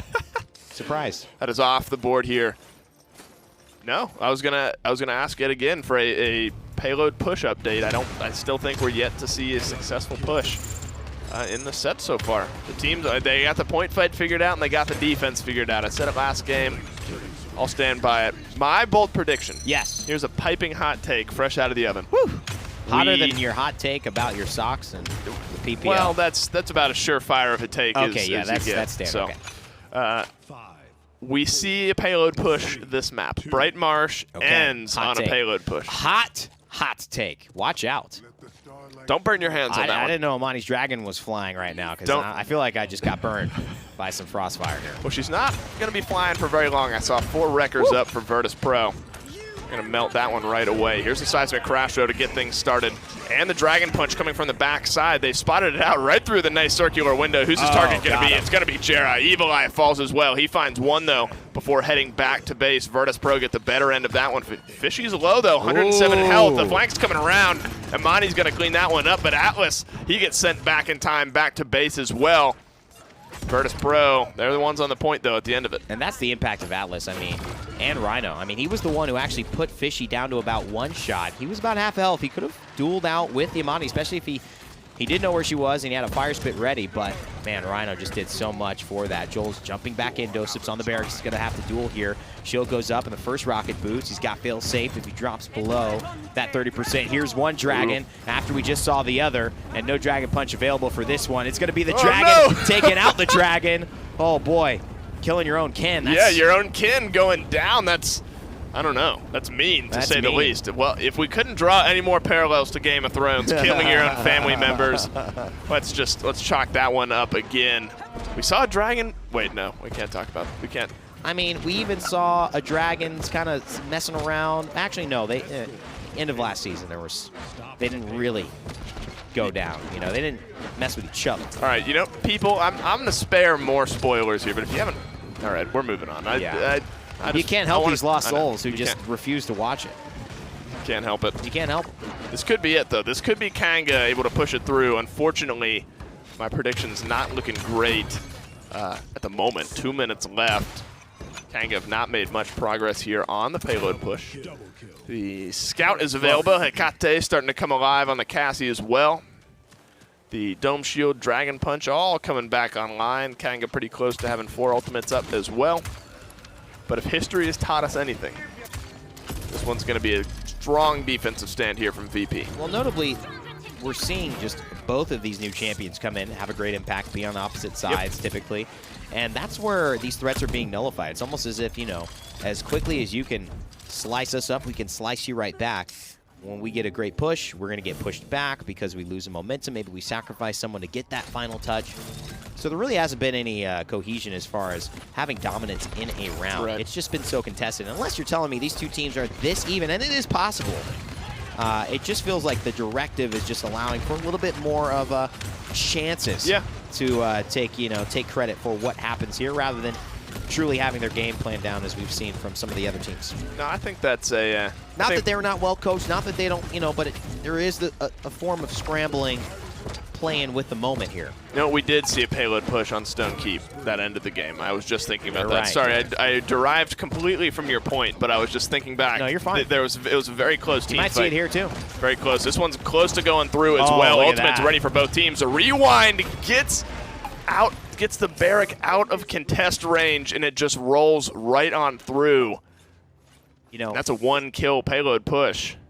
it really should be called rewind. Yeah, sorry, it's setback. It's setback, but I say rewind all the time. Well, the literally- ability is called it's- setback, but they're getting rewound. I think that No, can you're go. right. That can go either way. Rewind in time. It can't go either way. I'm just saying, I think as an official name, rewind. It's rewind. I should do a Twitter poll for that because I feel like rewind is a little bit better than setback. If anything, rewind is a little bit more standard. Like cliche. Oh, you're gonna name it rewind. Wow, original. Well, maybe that's good though. It's called setback, but then we call it just a rewind because that just kind of jumps out faster. Best of both worlds. I like it, think, in that Dave. case. That's you. That's your idea. Best of both worlds. Right. I definitely That's Dave's. came thing. up with that one. The Bulldozers become 5 strong now for Virtus Pro. Power. 2 strong on their side. Ultimate's starting to get popped here. Through time and space, didn't find one, but the Dragon Punch boy. did. Fishy finds Joel's, Chronic, and Evil Eye. Both the damage dealers back to base now for Kanga. Can't keep up with that one. Virtus Pro back on the point. Fast cap. It's going to get them point number 2 here. Kanga back on the defensive foot. Dosip's never had an easier point fight in his life. He just saw everybody dying on the right side. Said, you guys good? I'm just gonna keep shooting from here. And all right, cool. Everybody's dead. Even helped out a little bit. And just an aggressive overpower will do that. And this is the first time we've seen such a cohesive start to a round here on Bright Marsh. Good setbacks and good second chances. But again, wow, just as it starts, Kanga's going to put an end to Virtus Pro's push. Nice setback there. By a couple of seconds more for Kanga on the defense. Here's a theory. Could you set back Pule as he's trying to jump off the map just to further the stagger out another Definitely couple? could. That would be nice. That's the next level. That was the first thing I thought. I was like, is he going to set him back here? He didn't. Didn't at the moment, though. Just accepting the stagger for what it is. Oh, there's such a satisfying just thunk of his gun there. Fasheko catches one straight to the Dragony Dome, and back to base he goes. Rhino's been playing this Atlas. You got to hand it to him. He's been playing the Atlas so well this set. Yeah, he really has. Sakate finds a double. Looks like either I believe that's a Grumpy Bomb that shuts that down. But look at this, triple kill as well. Fishy now has to be wary. He's finding some damage. Could get back to base again. Good shot. Hecate comes in as the saving grace. Minute left here. Off the base goes Joel's. He's going to just accept his fate and go back to base, respawn with the rest of his team here. Virtus Pro with a minute left to get this one pushed in. 5 ultimate strong for them. Almost 5 strong for Kanga. He's got a few that are charging up here. Fishy has a couple of routes here. He could take this outside route, which we have seen. He's got the jet power to use this.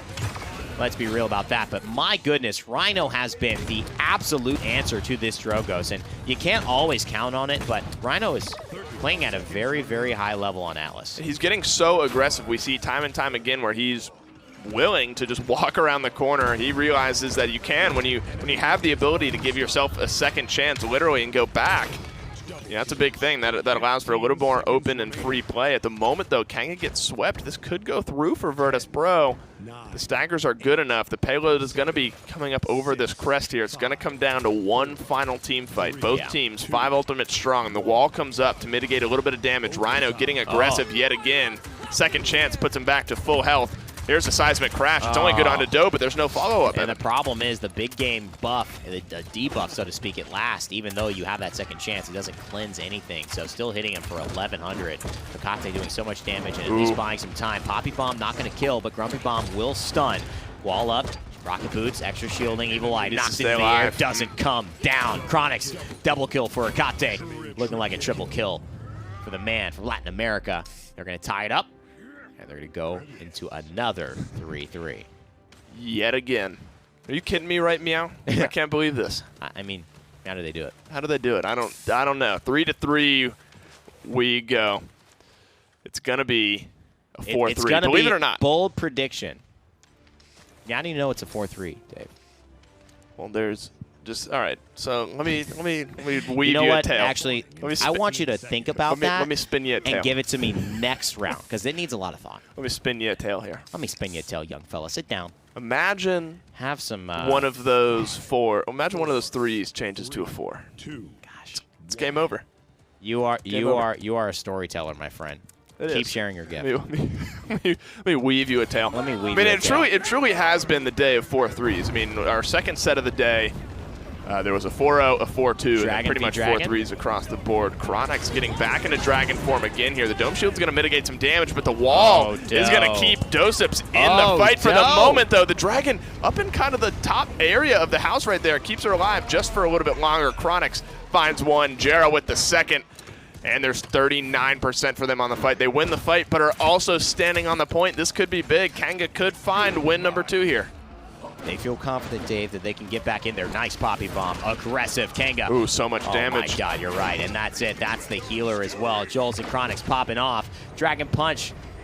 Looks like a day late and $1 short. Oh, the clone. Get got. But he's still here. Are you going to finish it off? Yes, Fishy is on the point. 1, 2, 3 rockets from Fasheko, and it has been turned around. You thought maybe Jera had done it to him, but the Dragon Punch doesn't get the kill. The Dragon will. It's almost worse that happened that way. They're going to win the fight. Now Jera is slower coming back to the fight. Just a couple seconds. The Dragon again? Back out yet again. I don't know how he got it so quickly, but he melts away at Pule right Not now. yet. He's about to go down. Down goes Pule, so the tank now off the table. He gets a second chance to try to melt away Dosips. Just a little bit of damage. Joel's answers with the kill, but Vex Hecate. finds one back on the opposite side. Hecate, he's the guy who you need to come up big here, but Rhino blasts away at Pacheco, blasts away at Vex. Chronix cleans up the last one, and Kanga win it 4-3 here. Another 4-3. Kanga find themselves win number 2. My goodness. Go ahead with them headshots. I mean, Rhino, how many headshots has this man kept hitting? I mean, it is one thing to do it a couple of times, but he's doing it in ways that is turning the TTK of fights Yeah. so favorably towards Kanga. There's really nothing you could do. And once Atlas has a lead on you and you're forced to play up close, oh boy, barrel stuffing, that's no problem for an Atlas main there. This is a Kanga team that's ready to win a set. Well, it's another contentious set back and forth up to this point. Let's send it back to Gore and Nick to break it down. Well, I mean, they come through, they do the thing. It went 3-1, looked a little shaky for Kanga as Virtus.pro start pushing back. Definitely. But it's just one cap, one push to tie it up 3-3. And then even there at the end, you see that Drogoz come through. Pacheco looks incredibly good with a couple of kills, but then it does happen to fall off. Ton of damage that game, but a little shorter, a little faster of a 4-3 than what we've experienced so far. Yeah, that was a big Dragon from Chronix. I wasn't sure that was going to work out, to Dragon be honest Part with 2. you. Dragon Part 2, the sequel. I didn't know if that was going to work out. I didn't know if the Dragon was going to have the legs to get there. Thankfully, it did, and was able to have an impact on Pule. Even get a little bit of poke out onto the Barrack as well, so almost good for 2 kills. The Imani has been solid today all around. It's been awesome to watch all these different players rock and roll with it. Overtime on the 3-3 scenarios, though. That headshot, you kind of see it in the camera of Chronix. The Rhino's big headshot onto Pacheco. He was coming up very healthy, in a position to change the course of that fight. But Rhino, in one swift motion, hit him for 1350 or something like that, and it just changed everything. He was the Fire Nation, and he attacked, and he changed everything. Honestly, it was enough to swing things in their favor. And the other thing that caught my eye was we were looking again at Hecate coming into this. How is he going to play on the Cassie? How's it going to look? And it wasn't bad. Wasn't Solid, as yeah. good, I think, as it could have been kind of deal where it's like not the game-changing performance you expect out of Hecate, but admittedly, in this kind of lineup, it's not him who's doing all the work. You're really kind of piling onto Pacheco. Let this Drogoz open up the room and then try to see what you can close out for the rest of it. Yeah, Cassie's impact can a lot of times be understated or undervalued or just hard to follow along with because it's not super big or boisterous or in your face. Her ultimate's pretty low key as well. It's just vision. I don't even think it really comes through on the mix most of the time because it's not a threat to anyone. Yeah. It poses no threat to the enemy, so they don't play it through when you have all these other ultimates flying around. Her autos are quiet. Her right click's quiet. Her roll's quiet. The blast shot's quiet. Everything is easy to forget about, but she always is forgotten about, but sneaks up to the top of the damage charts in most of these situations. Well, they answered the question on the side of King of whether or not they had more maps they could perform on. The answer as of now is yes, and that's where I look towards Virtus.pro. Again, the bans Warder's Gate, Shattered Desert, Splitstone Quarry, Jaguar Falls. So that opens up, I think, one more standard. We've gone to Frank Isle, we've done Stone Keep, we've done Brimarsh. So Serpent Beach is still in what I would say is like the main 5 that is still available. But you could also go somewhere like Ascension Peak, maybe kind of keep Kanga on their toes. Do you think Virtus.pro is going to maybe look for something a little more, like, I guess, outlandish, a little more fringe pick in terms of the maps? I don't think so, because I think Kanga are good at those map picks. I think in times past, they thrived on those map picks because when they always come to LAN as the Australian team, they had to play a lot of catch-up. So on those fringe pick maps where nobody was as comfortable, the playing field started to level just a little bit. Yeah. I don't know if that's still technically true. That's a bit of a paragon of the past, if you will. So I'm not sure that Kanga are still considering themselves in that line of thinking. But Ascension Peak has been played once before today. So I think that's definitely a good little note. They've seen an incredible game played here already. And all these players watch all of these games, so they're going to be sort of, taking notes, looking at things they like, things they don't like, ways they could improve, different ways that they could play this or that. And I think we will see some of those employed in this game now.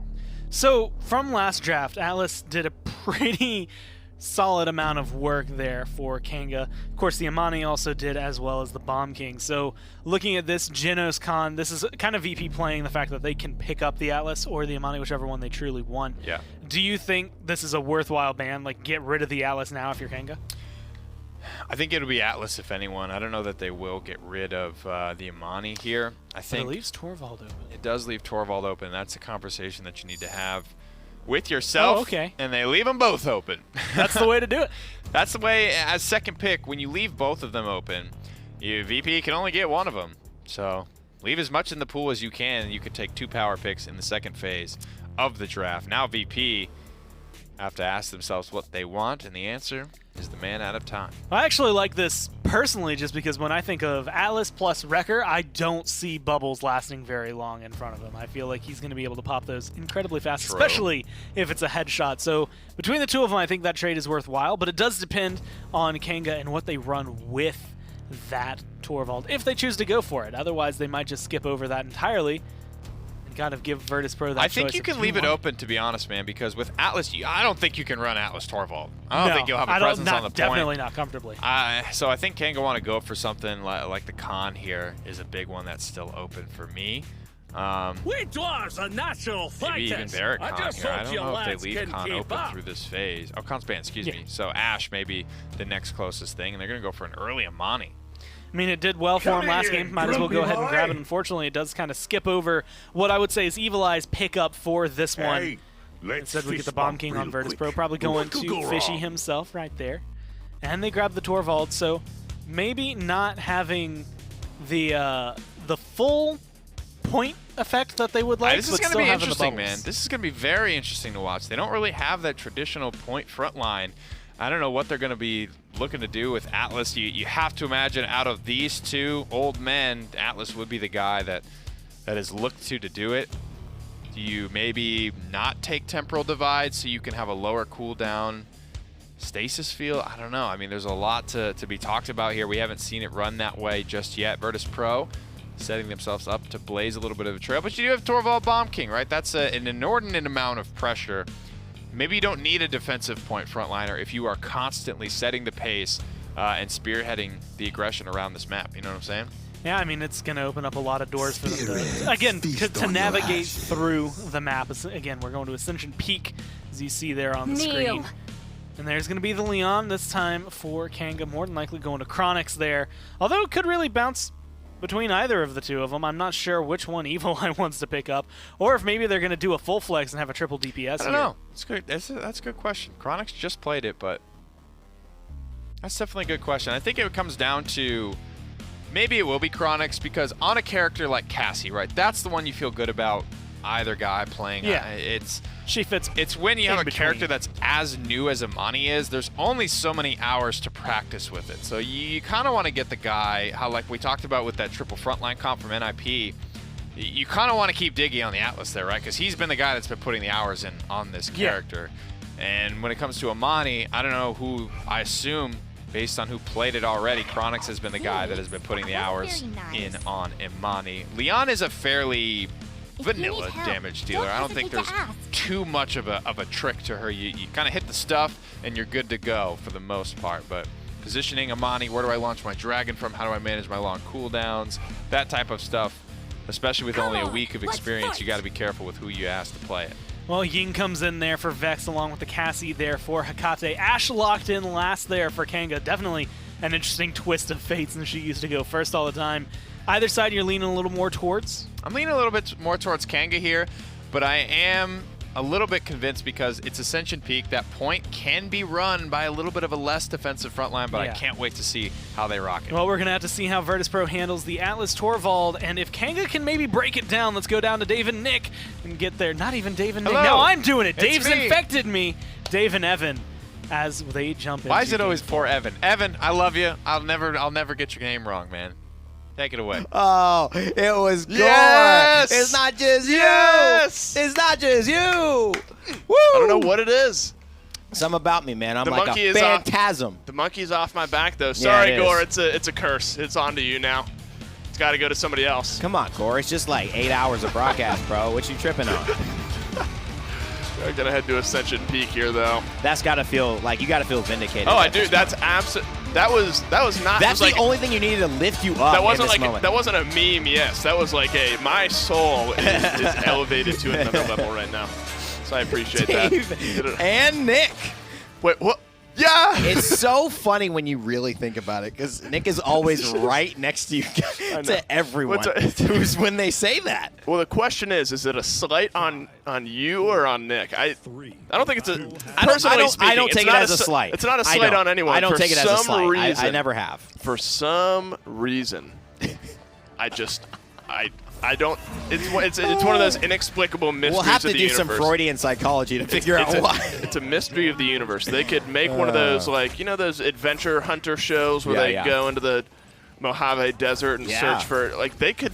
I don't know what it is. They could do that they could on do me. that. They could do that for me. I To don't try know to what it find the deep, dark secrets of why you I don't know. somehow confuse me. Luckily, I've been on a good streak with it recently. Only once in the past week has it come up, but prior to that, it's been a few weeks. So I hold myself on high esteem for that. Kanga, though. Yeah, Kanga doing a good job thus far. I was going to make a joke, say, you know, it happens in real life, too. They see a 6'4" guy with, you know, long hair, and they say, rain day? Rain day? And I go, no, Yep. guys. Sorry. Not It's, this time. Yeah, Nick has to be like, they think I'm you all the time. But aside from that, and of course, aside from the jokes, it's been all contentious here for It has. Virtus Pro and Kanga. And this one, interesting. Not easily betting on the Atlas and the Torvald, but, you know, it's got a lot of potential here damage-wise. It really is about getting things right 60 health. with those bubbles. And they weren't really going in their favor to start off this round, but then they pushed But now- Kanga off and captured the objective. That's got to be a little frustrating if you're on the side of Kanga. You get it all the way to 99, unable to get it pushed all the way up to 100. But that's sort of the early game Torvald. You don't have your wreckers online to just eliminate those bubbles right off the bat. Now Chronic starts to come alive. Finds himself a double on the Leon. This is map 4, so we saw Chronix on the Kinessa. We've seen him on the Imani as well. I think this is our first treat getting to see him on the Leon here today. One of the better champions in his pool. And also, really getting a chance to see, nice qualify there from Kulele, it's a very good Torvald. Getting a chance to see Dozub on the Atlas. We haven't seen Do play this champion yet. Obviously, still second day he's been available, but getting to see his flavor running Deja Vu. Rhino's stolen him away. I know. And now trying to say, you know what, I got a little something in my back pocket there. Setback doesn't quite hit, but they find the kill anyways. Fishy with a triple going in. Bomb King coming up huge for Fishy, one of his better champions as well. Atlas paying off in dividends for them to start off, running the Deja Vu. We've seen the larger wall, the Temporal Divide as well, coming out here on Ascension Peak. Not this time, though. Now rounding the corner, a minute left. It's been a bit of a slower burning payload push here, but it is rounding the final corner up that final hill here. Kanga in a pretty good spot to potentially start defending here. They have 4 ultimates strong, same as the other side. Both supports recharging theirs. 4-0-3 for Hecate, though. He's been the driving force for VP. Dosips, a little bit of a missed setback opportunity there. Luckily the shield goes up, and Ying just a little bit of healing, actively and with the clones. There's that setback that he wants in 1350. It looks pretty easy to line that one up when you know what you're looking for, and Dosip certainly did. Looking for the exile, he misses. One down. Can he find the second? Does he cancel it? They're not giving him the angles. Very Victor Barrage-esque. Very, very smart play there from Kanga. Just hiding back around the corner, 1-for-1 to start off this fight. That's a tank, 2 tanks down now for either side, but the Torvald bubbles are going to be back in base, at least for a few seconds. 15 seconds left in this fight. Dosips gets rid of Jols. You have to get down and contest at some point here. Chronix tries to, but he gets melted on his attempt. Virtus Pro with a successful push here. One of the few successful pushes we've had today. Evil Eyes looked good on the Imani. But just too much pressure. The buzzword of pressure has just been in favor of Virtus Pro. Yeah, I mean, it's, you know, what wins you Paladins games when you have it and they don't? Pressure. That's really the answer Points. for it. Oh, pressure. Oh, points. Yeah, I get it. I'm sorry, you're right. Well, the thing is, they could still have points, you know, and you could still win because you can win 4-3. Yeah. I don't know if any game has gone 4-3 today, so I'm not sure if we have an example. But What was the last time? yeah, it's been forever, right? I mean, back in the day. Back in those days of old. Yeah. But Akate going 5-0, I mean, that's back in the days of old, too. Akate, you know, really a premier aimer And one of those where he was touted for that for so long, coming from Latin America, not really being able to go up against these players again and again, except at LAN, and would always just play snipers no matter what and prove that he could make it work. Now just so much diversity on his champion pool, playing in the PPL, and Fisheko with a double kill, helping him and his squad continue looking good. No damage on the Dragon just yet, though, and he's just kind of free melting away. He's going to find one with the help of Chronix onto Pule, but Virtus.pro are the ones on the point at the moment here.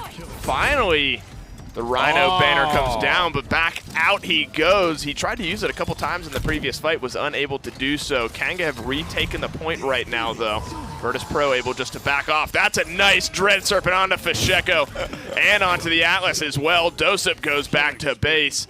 Well played there from the Damba. Good job sending a couple running. Kanga Esports look poised to take it 2-1. And it maybe seems like a little bit of an overlap of CC, and it is, but it also serves two purposes, which is to keep them rooted and also to keep them from doing any actions. You know, the root could still have them firing, poppy bombing away, etc. But it also looks like that Dread Serpent's just going to nullify any action in the fear, and they'll clean it up. Great stuff to bounce back. Kanga Esports, as you mentioned, nice couple of combos there, and well, they're not out of this one yet.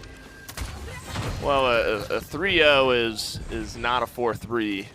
That's not really in the cards there at 3. I guess it is, but that would be a big turnaround. Big turnaround. So Kanga here getting close to evening things up. Virtus.pro was successful on their first push. Kanga using most of their ultimates, though. Only the Dome Shield's ready.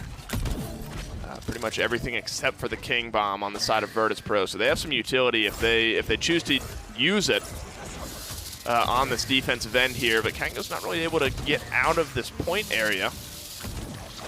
Utilizing the high ground to a T right now are Virtus.pro. Good Frost Bomb there. He hits 3 up in that room. Has to back off a little bit, Evil Eye, but still has to work with that 14-second cooldown. But this room is actually starting to hurt Virtus.pro a little bit more than it's helping. I know Puleole wants to stay in line of sight, stay clumped, but the clones and just the amount of bounces that he's getting has to run off, though. The second he gets a little bit more attention than he was, free firing, so to speak, on the Imani. Jolter going down, it seems. And he's just going to take his own fate in his own hands. Take the easy way out, jump off the map. Hitting a lot of his shots, though, as Evil Eye on the Imani. Essentially one-tapping the Torvald shields at this point.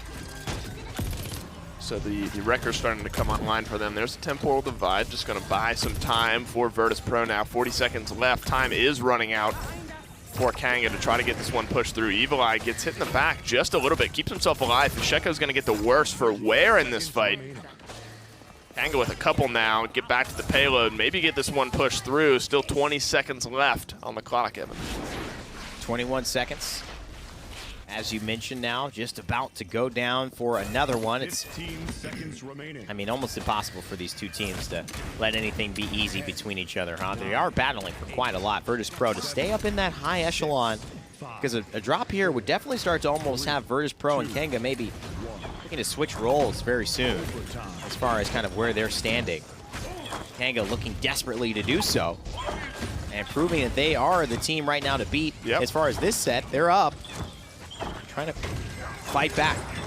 Well, they got 5 ults ready. The health bars are so low on the red side, though. Kanga, they need to top themselves off. They're able to do so. You got Fisheko flanking around the backside. He could get aggressive here and go all the way around. Instead, it's Dosups. He's the first one to lose. You lose your Atlas. You lose a lot of utility right off the bat in this fight. Jera, though, that's the healer. They need to have a clean sweep here. They're almost doing it. Evil Eye with a couple on the Imani now, and they are able to push it successfully. They find the early tank kill, and that's all they needed. And that's where tanks like Ashe and Barrack are so important, because they have too much health. You have to look at one of them probably in a main way. And then you also just have to realize that they, even though they lost their DPS, have enough, almost the essential damage of a Cassie without any bonus damage, things like that, but to really finish off those last few kills. If it had taken too long, there was potential for Virtus.pro to come back down and stall that defense out. But they clean it up in due time. And now it's 2-2. 99,000 damage for Little Fishy. And Akate 8-3. I mean, there's so many mirrors to draw on the opposite side. Like you see an 8-5, a 10-3. I mean, the DPS players are going toe-to-toe here.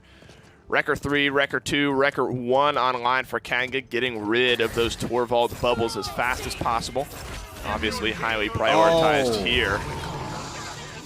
King Bomb as well is going to start things off. And that's a beautiful bubble. Puleole, he deserves an award for that one because he single-handedly kept Fisheko alive. And again, does a great job of keeping him alive. And there's the Hyper Beam to space it out. The Ying clone accidentally blocks one of those shots. But man, oh man, the fact that Fishy is alive means he gets another kill on a Joel's. Support play from the Torvald, absolutely tier 1. Ooh, the Nullify as well prevents the shoulder bash.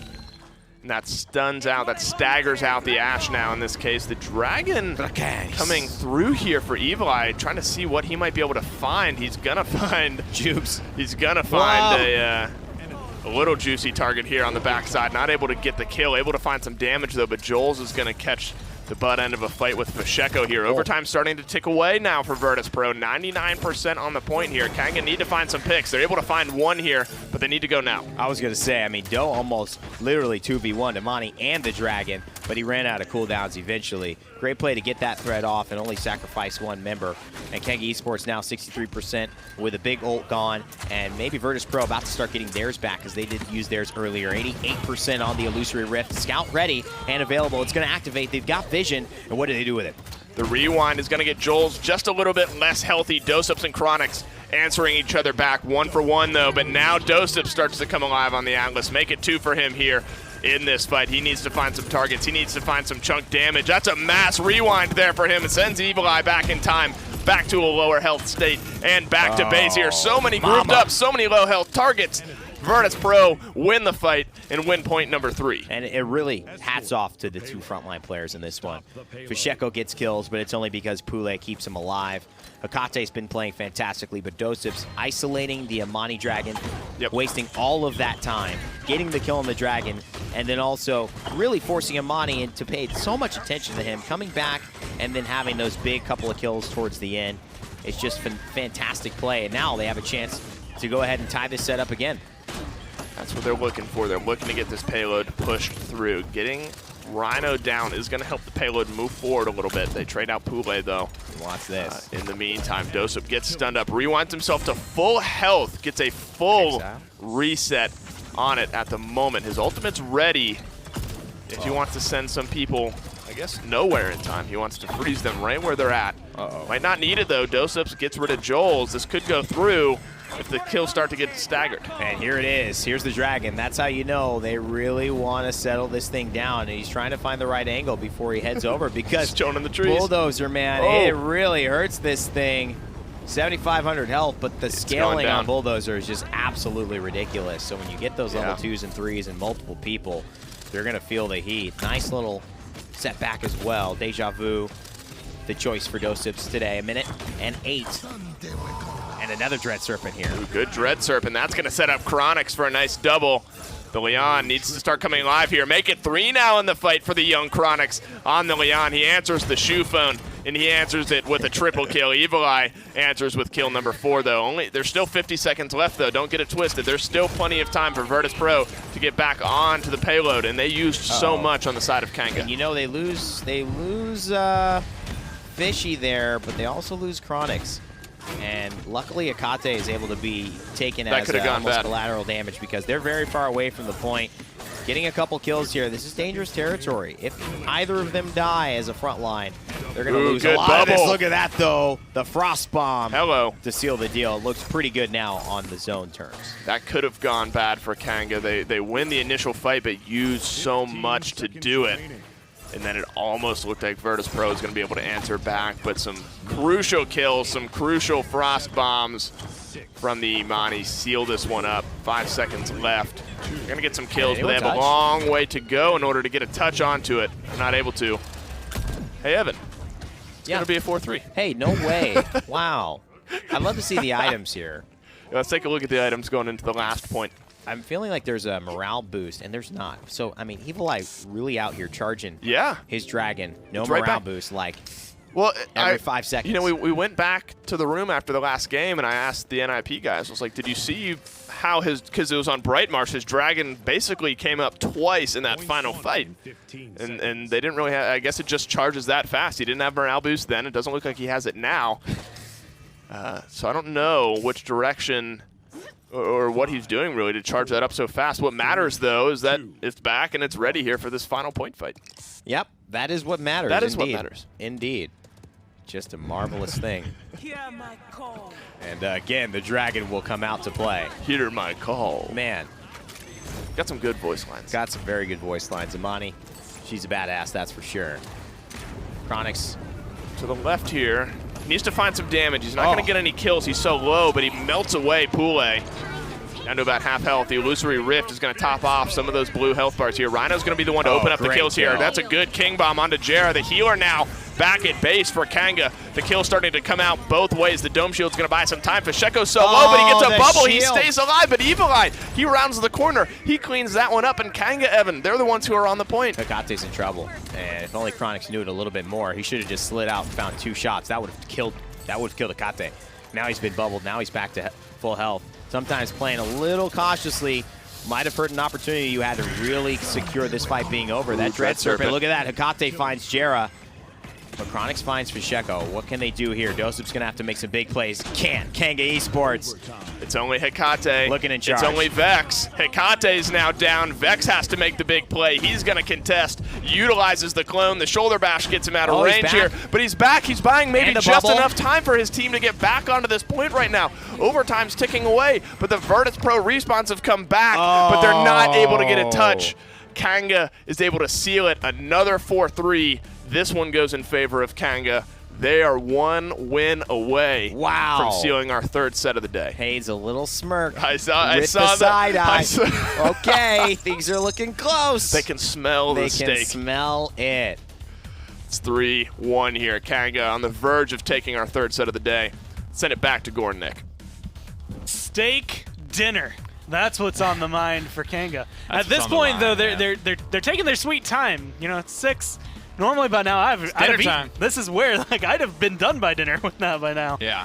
I mean, You what gotta a get great in little effort though from pre-gym Vex time, at the end. Yeah, you got to get in there, got to get them gains. Vex is definitely looking agile on his Ying.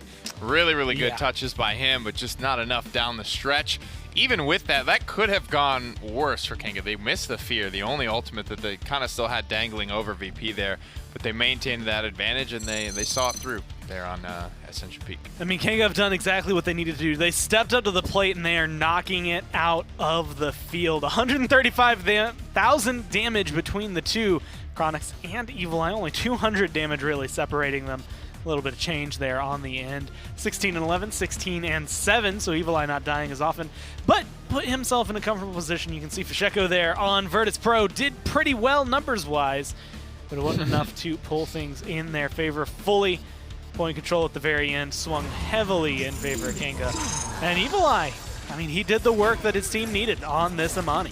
That was the moment there, too, the double frost bomb into the big fear as well.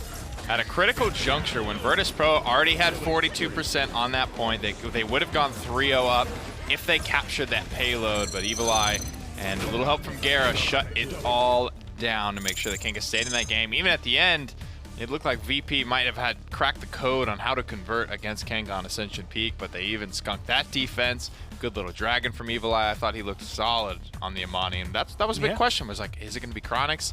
Is it going to be Evil Eye? Who's put more hours in? Like, who's got the trust to play this character in week 1? Well, being able to come in. I keep saying Imani, week 1, but week it's like one. I mean week 1 of Yeah. Imani and Atlas being available, just to clarify. Yeah, the first week they've been able to come in, and so far they've been big. And that was actually one of the things, we're watching. Specifically, Dosups seemed to have certain things with Atlas that he was proficient at and certain things that still looked like maybe he was feeling fresh with, Yeah, definitely. Alice is a tough character, man. Like hard to lock down. You pick it up, and the opinions were very varied. I remember Random Noob saying to me he doesn't think he's going to be very good. Bonker hates the character, still thinks it, doesn't think it was going to be very good. There are certain people, it's like, depending on your first couple of experiences with him, you may feel one way or another. And I got to admit, the first time I played him, I was having trouble. I was like, it wasn't readily apparent, kind of flowing through the kit, how exactly everything should be used. The gun takes a little bit of getting used to, so it's really just like an hours in the gym type of character. I mean, 4 different types of fires for him, right, when it comes down to it. And that's just the primary weapon, and you have to kind of decide how much accuracy do you want? Do you need it to be pinpoint? Do you have to charge it the full time? Do you want to get those shots off early? And then, okay, well, now there's a rewind for them, a rewind for me, a wall that's going to be able to nullify bullets, and I Yep. can watch them fly by. Like, there's a lot of nuance to You're not the that champion. tanky. You have no mobility. Whereas, like, Amani's like, hey, I'm going to sit in Ice Dance and go, hooah! Yeah, it's left click Left click. simulator, boys. And then once every, 20 seconds, I'm going to throw one really, really Yeah. big Frostbomb right click. is so sick, dude. Frostbomb might be my favorite ability in the game. It's That's very, a badass ability. Two, I don't even want to say polarizing. I feel like Amani, given the in the right circumstances, might one day see like a fire and ice build, but I don't think we're anywhere near there right now. It's all ice all day. I'm fighting that fight. I'll be honest. I want to like Strix, like whenever you want, switch stances. Like I don't know. It's neither here nor there. I think Amani's a super cool character, and I'm happy that she's being played and is very viable. The dragon's getting some value too. That was one thing I was worried about. I've always thought, Amani's like base kit was pretty good, but after the nerfs to the dragon, It kind of sucks. I was wondering. I was wondering like it's definitely not killing everyone, and, Yeah. and that's good. But you can Well, see true. on Ascension Peak the way Evil Eye was able to park it up behind the mountain. And then he kind of moved and he parked it up behind the temple. And that was just enough. Just the fact that it's on the battlefield is enough a lot of times that you can't push into it. You can't. It will still kill you. The damage didn't get changed. They changed the health, I believe the duration, and then move speed penalty while firing Yes. about the dragon. So all of that type of stuff makes it so this dragon is not just like carpet bombing everybody and and then chasing you they down. also made sure to scream from the top of a mountain, hey, by the way, Bulldozer works against it. Yeah. In case people didn't know. I think even Bulldozer got a change to its description to entice got you to cheaper. say, here, buy this, kill the damn dragon. Yeah. Which is what Virtus Pro was doing in a lot of those scenarios. But again, like you said, sometimes all you have to do is have it out there. Yeah. You don't even have to worry too much about it. It's just going to be, if I get you locked in a certain corridor, and there's actually a moment where Evil Eye did have Atlas locked down, but he's burning through him. He gets really low, just rewinds, burns through the Still shield, enough. and then it's just like, okay, well, I'm not going to kill it you does in this time. copious amounts of damage, and It's that's what we're talking about. bonkers. It still does a ton of damage, but it's just not chasing you down Yeah. anymore. So positioning it is very, very key to make sure that you're just buying time, you're buying zone. It's all stuff that's very, very well and good. Kind of like a dome shield, right? You're going to just buy space with the dome shield. Most of the time, Dome Shield won't kill you if you're being careful and you're playing around it properly. But definitely a cool ultimate. Everything's cool about Amani. Pretty much everything's cool about the Atlas kit. That's why we just can't talk enough about these two characters. Yeah, and the fact that they're coming in as strong as they are right now, being high priority picks, I mean, just their third pick for Amani, first pick for Atlas. Yep. So keep eyes on them for this next map, potentially being banned out or picked up early. And that's kind of where I guess things go now. Again, we've seen Ascension Peak. We've seen 3 or 4 of the 5 standards either banned or picked. So now we're in this area where Virtus Pro, I mean, they're pushed up against the wall. They have to figure out a new map to go to that's going to make Kanga feel uncomfortable or just make them feel really comfortable. And in my mind, Serpent Beach screams to me, but that might just be because Serpent Beach, even if it goes 3-3, usually isn't going to last 20 minutes. And maybe that's Yeah. what my mind is for today. I love Serpent Beach. Serpent Beach is one of my favorite maps because of all like the nuanced little jumps you can do, the ways ice you mines. can kind of move around the map. Ice mines. Did you Honestly, hear that? what? That's Evan screaming. Oh, yeah, it is. You're right. He's got to go to the airport after this. He does. He needs his data. He's got to get going here. Amani banned out, though. First things first, Virtus Pro. Seat down the last warder. We got to have a little talk. You've been great for us. You've been great for them, too. That's So, why you're banned. We're not going to be partial anyway. We just got to ask you, sit on the sidelines for this one. And Atlas, Virtus Pro, they want to get back to the meta that they were on the upswing in Gormizer. Yeah. I think that's what these bans say to me. This is I'm going to call it the SSG strat, right? That's what the problem they had this morning was.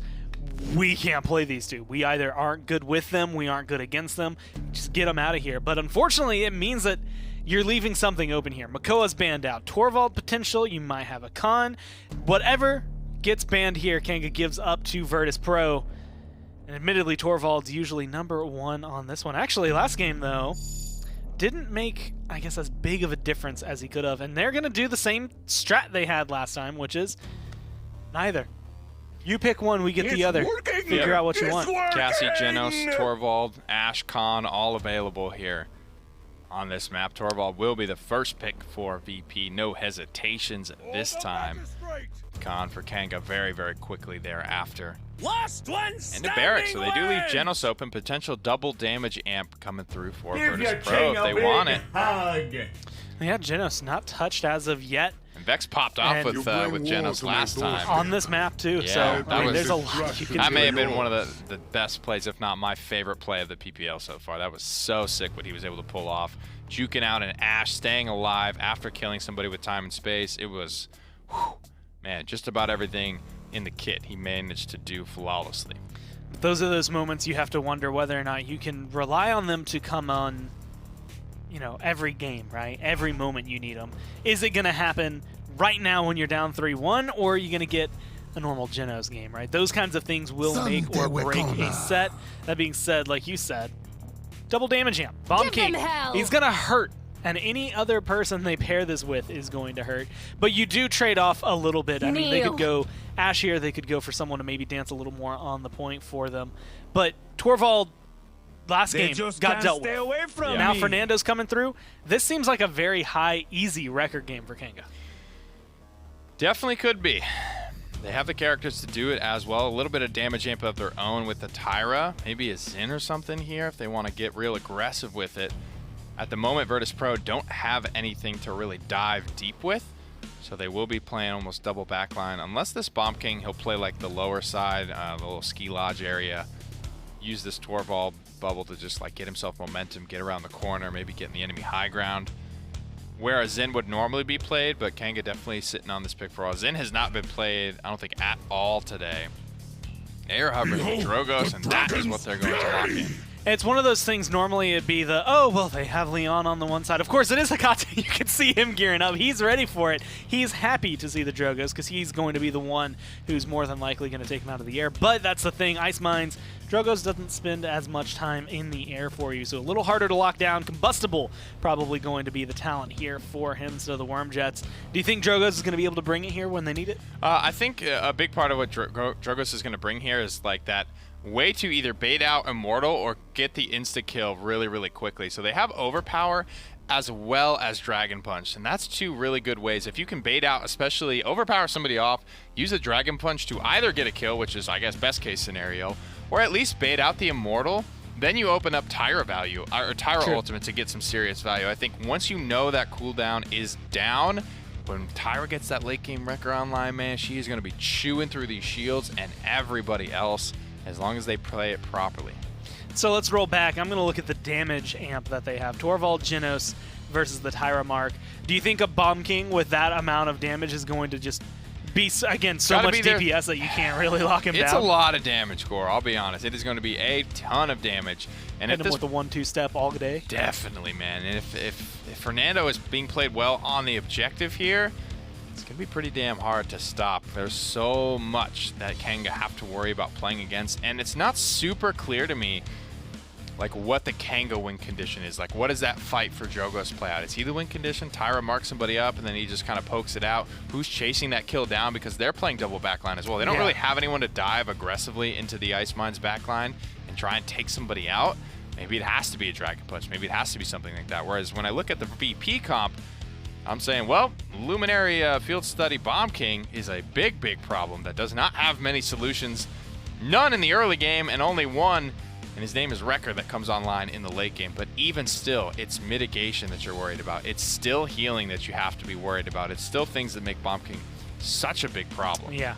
And not only the fact that he's going to now have effectively, let's just say 4,000 health, because you're going to have to burn through the shield, which later in the game is going to be a lot easier. I presume Tyra probably going to go into the Wrecker more often than not, but you're going to have to deal with the Torvald bubble very early on, plus the more than likely 2,400, 2,450 health of the Bomb King, already pretty tanky as it stands. And you add in the Luminary healing and the damage boost. Again, it becomes a little more difficult, I think, over time. Or maybe easier over time, but very difficult in that initial point to deal with this Bomb King, which is all in for Virtus Pro. That's their win condition. The Leon is just kind of, hey, we put Hekate on something comfortable. So, like, even if Fish Echo has, like, a bad moment, we still have a backup. Yeah, definitely some things to be worried about here. A lot of teams draft for just the point fight on Ice Mines, and that's a good strategy because the actual conversion can be so hit or miss. Not a lot of teams plan for that. It's kind of awkward. It comes down to how many ultimates you feel comfortable smelling or using rather, because smelling the blood in the water is something that only very veteran teams can do, get that little lead and try and snowball it with the use of ultimates to actually make these payload pushes matter. So it feels like both these teams have recognized that and have drafted very good point fight compositions for Ice Mines. I mean, if you're looking for a set to go 3-3 more than anything, I mean, all 4 maps have gone 3-3, and it's just been that last point that's made the big determination as to who is going to win. First Kanga, then VP, then Kanga 2 times in a row. This time around, you are looking like maybe Kanga can close it out, but again, much more clear and obvious, I would say, win conditions for Virtus.pro. Banking on it going to the 3-3. Can they close it out here for Kanga? Or is Virtus.pro going to fight back, push us at least one more map? The only way to find out is going to be to jump down to Ice Mines. Here we are. Ice Mines it is.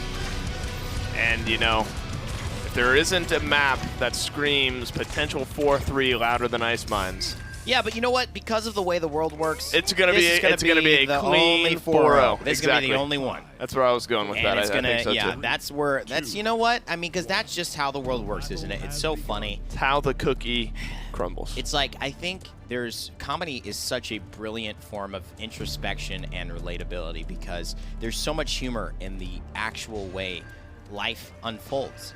Life is the greatest there's comedy. so much humor. Just how you phrase it. Exactly. So much humor in it. And in that, in some ways, so much enlightenment as well, as long as you look at things on a bright side.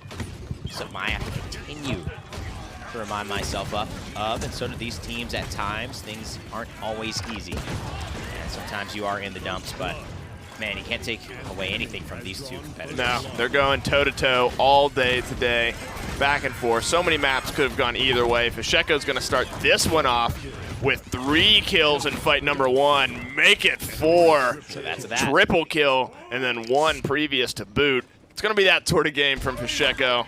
Kind of seems that way. They snag point number 1.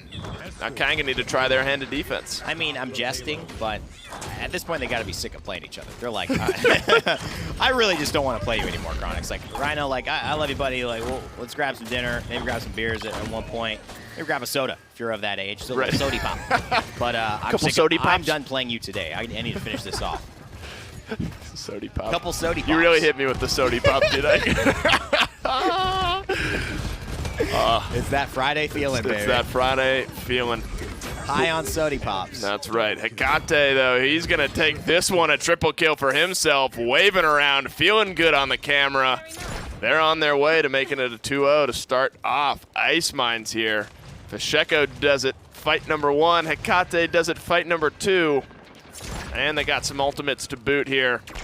First round start to come up here for both teams. Kanga got the Dread Serpent ready as well as the Crossfire. 1.5 minutes left, though. The payload. This nice is little the slide. final little choke point here. Oh! Chronix, though, is going to stall it out. The only thing that can lead to a downfall in this situation is pride. Hubris. Maybe a little extra slide. I mean, it's really, I mean, they had so much momentum. Now they lose it all. But Yeah. it is a very good push back on It the is. side of Kanga. And I know we talk about this sometimes. Is it just me, or do we usually have team names up? We do. I really didn't know because I'm like, they mid-game am I changed it. just like, do I what? Who's who?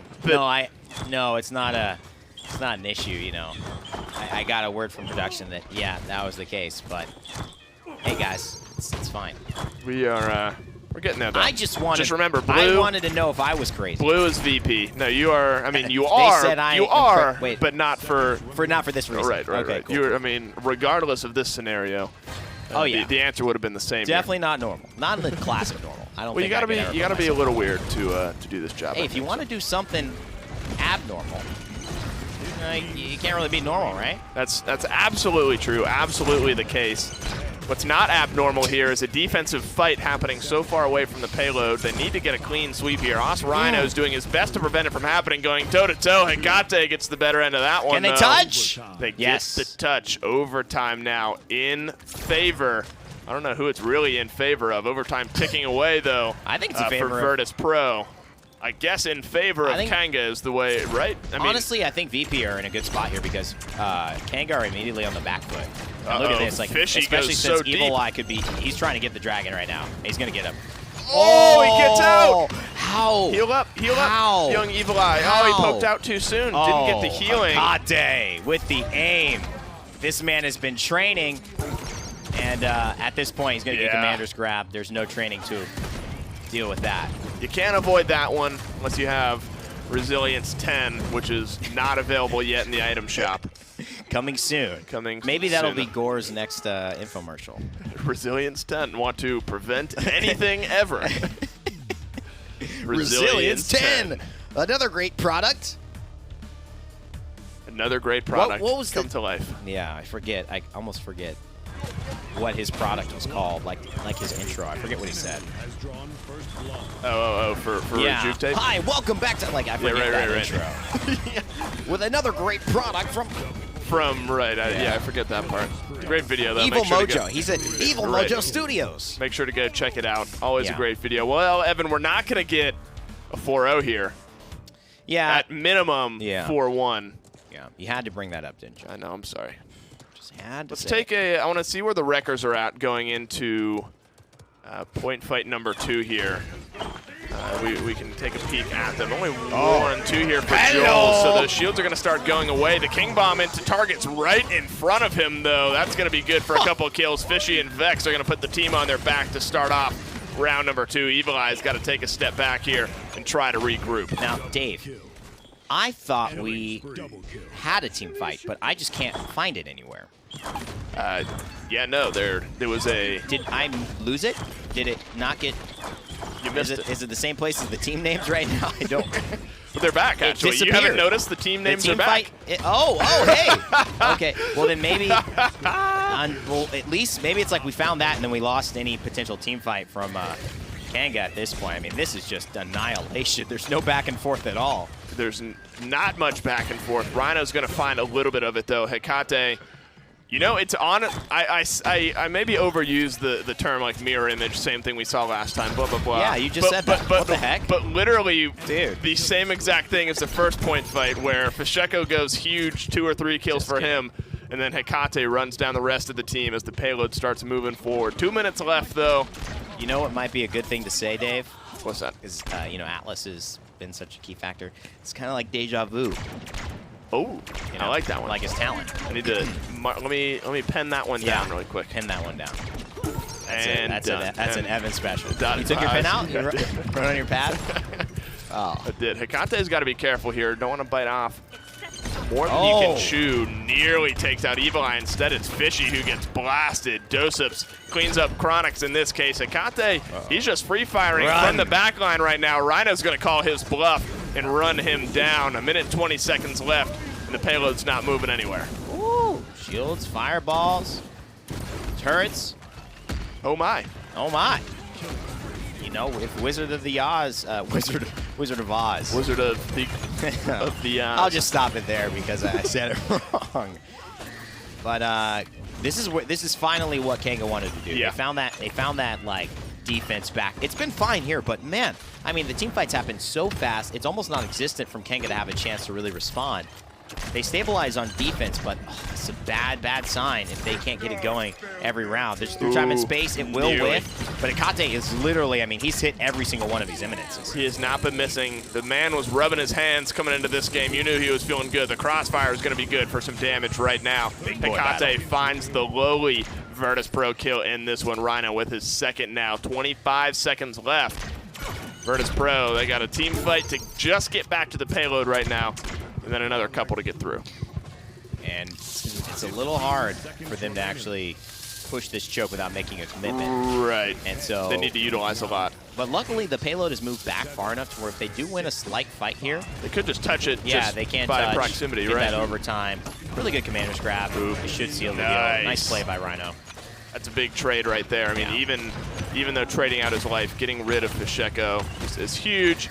Big statement kill here in this team fight. Overtime's going to tick away. Vex going to try to dip his toes on the overtime pool, but that water's too hot, and he's headed back to base. I guess too cold. No, here on Ice Mines. I don't think it either. Could be either. Maybe it's a natural hot That's spring a preference thing. in Iceland. You know, It's some also people hot. prefer their showers icy cold. Some prefer them burning hot. Some maniacs do for sure prefer that.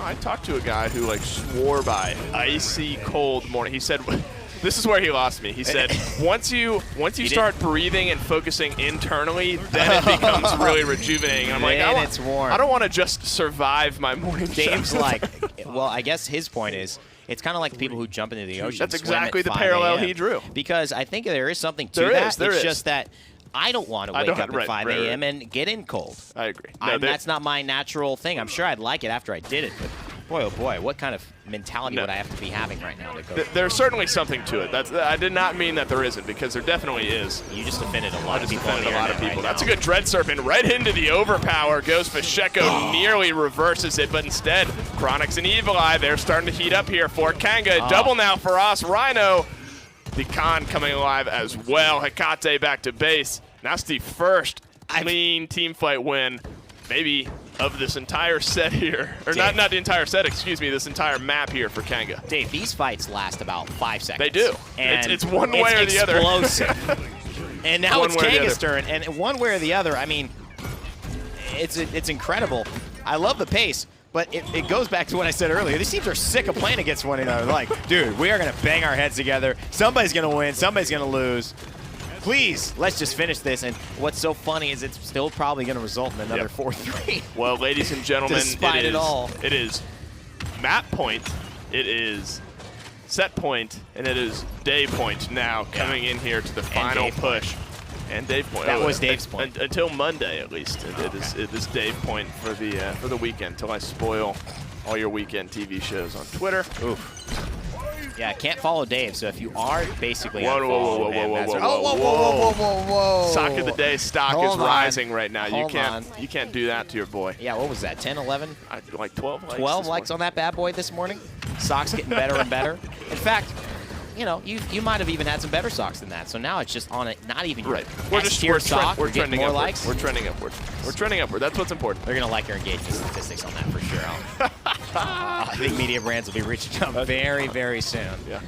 Pacheco here with the bombs. Tossing them and trying to just hold on. Virtus Pro have had the lead every single moment here, but Kanga slowly but surely pushing away. Finds one kill onto Dosips. Nice combustible rockets melting from away. Evil Eye. 10 streak for him. Melting away. You got Pacheco and the Torvald. Ooh, Pule. That could have been dangerous if the Drogos was able to round the corner. Instead, Hecate, the man on Leon, finds a triple. Pacheco back to base. Or sends us Rhino back to base, I should say. Wouldn't you know it, another defensive stand. Looking like another 4-3 potentially on the horizon here. Kanga have some utility to break it down. Virtus Pro do the same as well.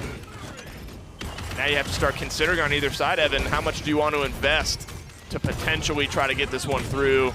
Some kills coming out in favor of Kanga here. They could get back to the payload. Oh, they will. That was really unsmart. I mean, this is where, you know, Kanga have shown better patience.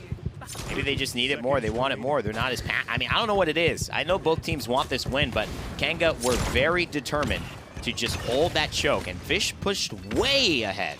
And he got the shield, and it could be just the Torvald thing where you think, oh, I'm invincible, but man, they made him pay. This is a great place for Kanga right now. Oh, until then. As we say it, Evil Eye heads back to base. If they can stabilize the fight, we'll be able to see another fight break out here. Unfortunately, Say Rhino's so. going to go down. As if it were written in the cards. Say it As if ain't it were so. written in the stars. Well, I couldn't We change are this if I headed- tried. So I guess that's We're headed to another 4-3. Not only in this set, but on the day in general. This has got to be some sort of record. I don't think we've seen more toe-to-toe sets than what we've seen here today. Yeah. Virtus Pro, Kanga going toe-to-toe. Still game, set, day, point for Kanga here. Hoping to claw some wins back, though, or Virtus Pro. It's one... These fights are like won by one of the carries on the opposite team getting like a triple kill. To 16-9. Yeah. And that's not even the damage dealer, by the way. It's one of the two. It's like Hecate gets a triple to win the team fight, or Rhino finds a triple to win the team fight. That's literally how it's been, one way or the other.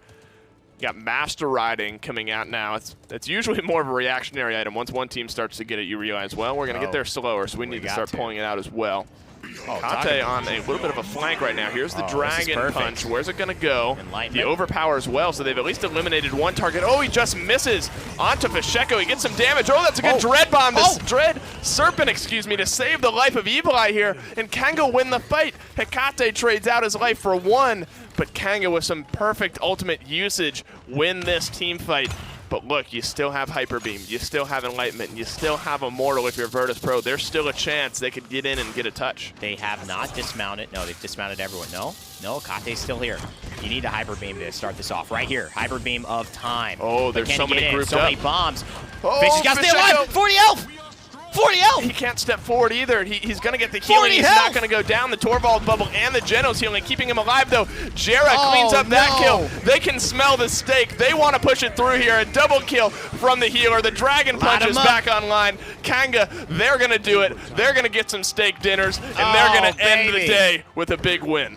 And it wasn't enough. 40 health ain't going to matter at all. Kanga, like you said, eating at Outback Steakhouse tonight. That's right. Poetic Hayes Justice, with the fist bump.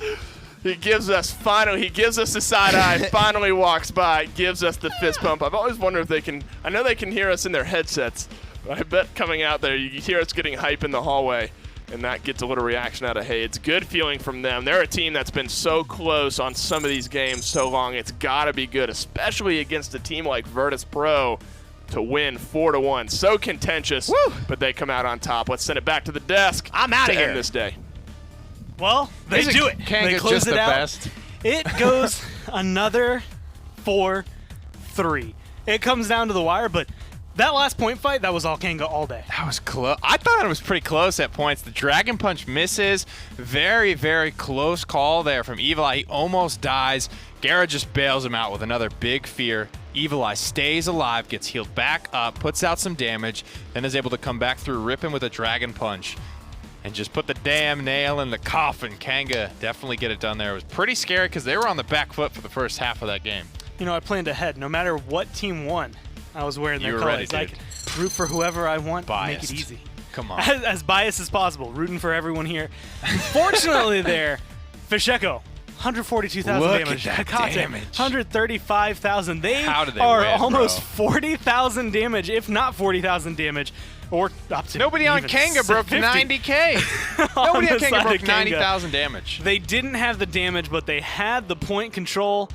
And, well, I mean, everybody had Master Riding at this point. Look at that. 5 members of Virtus Pro, Swift. 4 members of Kanga. Their goal was the point, and they won it. Hit him with the swiftness for sure. Close stuff. 10-10 for Evil Eye. 18-9 for Os Rhino on the con. He was locking it down. This was the fear that I think won the game. I mean, he keeps Evil Eye alive there. Look at all the low HP people on the point.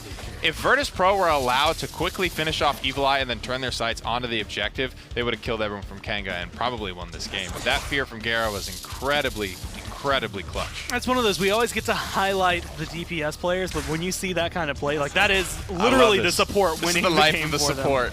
There's also a point, like very shortly after this, you could see a little bit of Bomb King poking out, and he had like 40 health left. But again, it came down to Jera, and again, the support he provided, the healing, and some of the stuns he was able to kind of throw out to make sure that everyone stayed topped off, ready to go, and even finding himself a kill.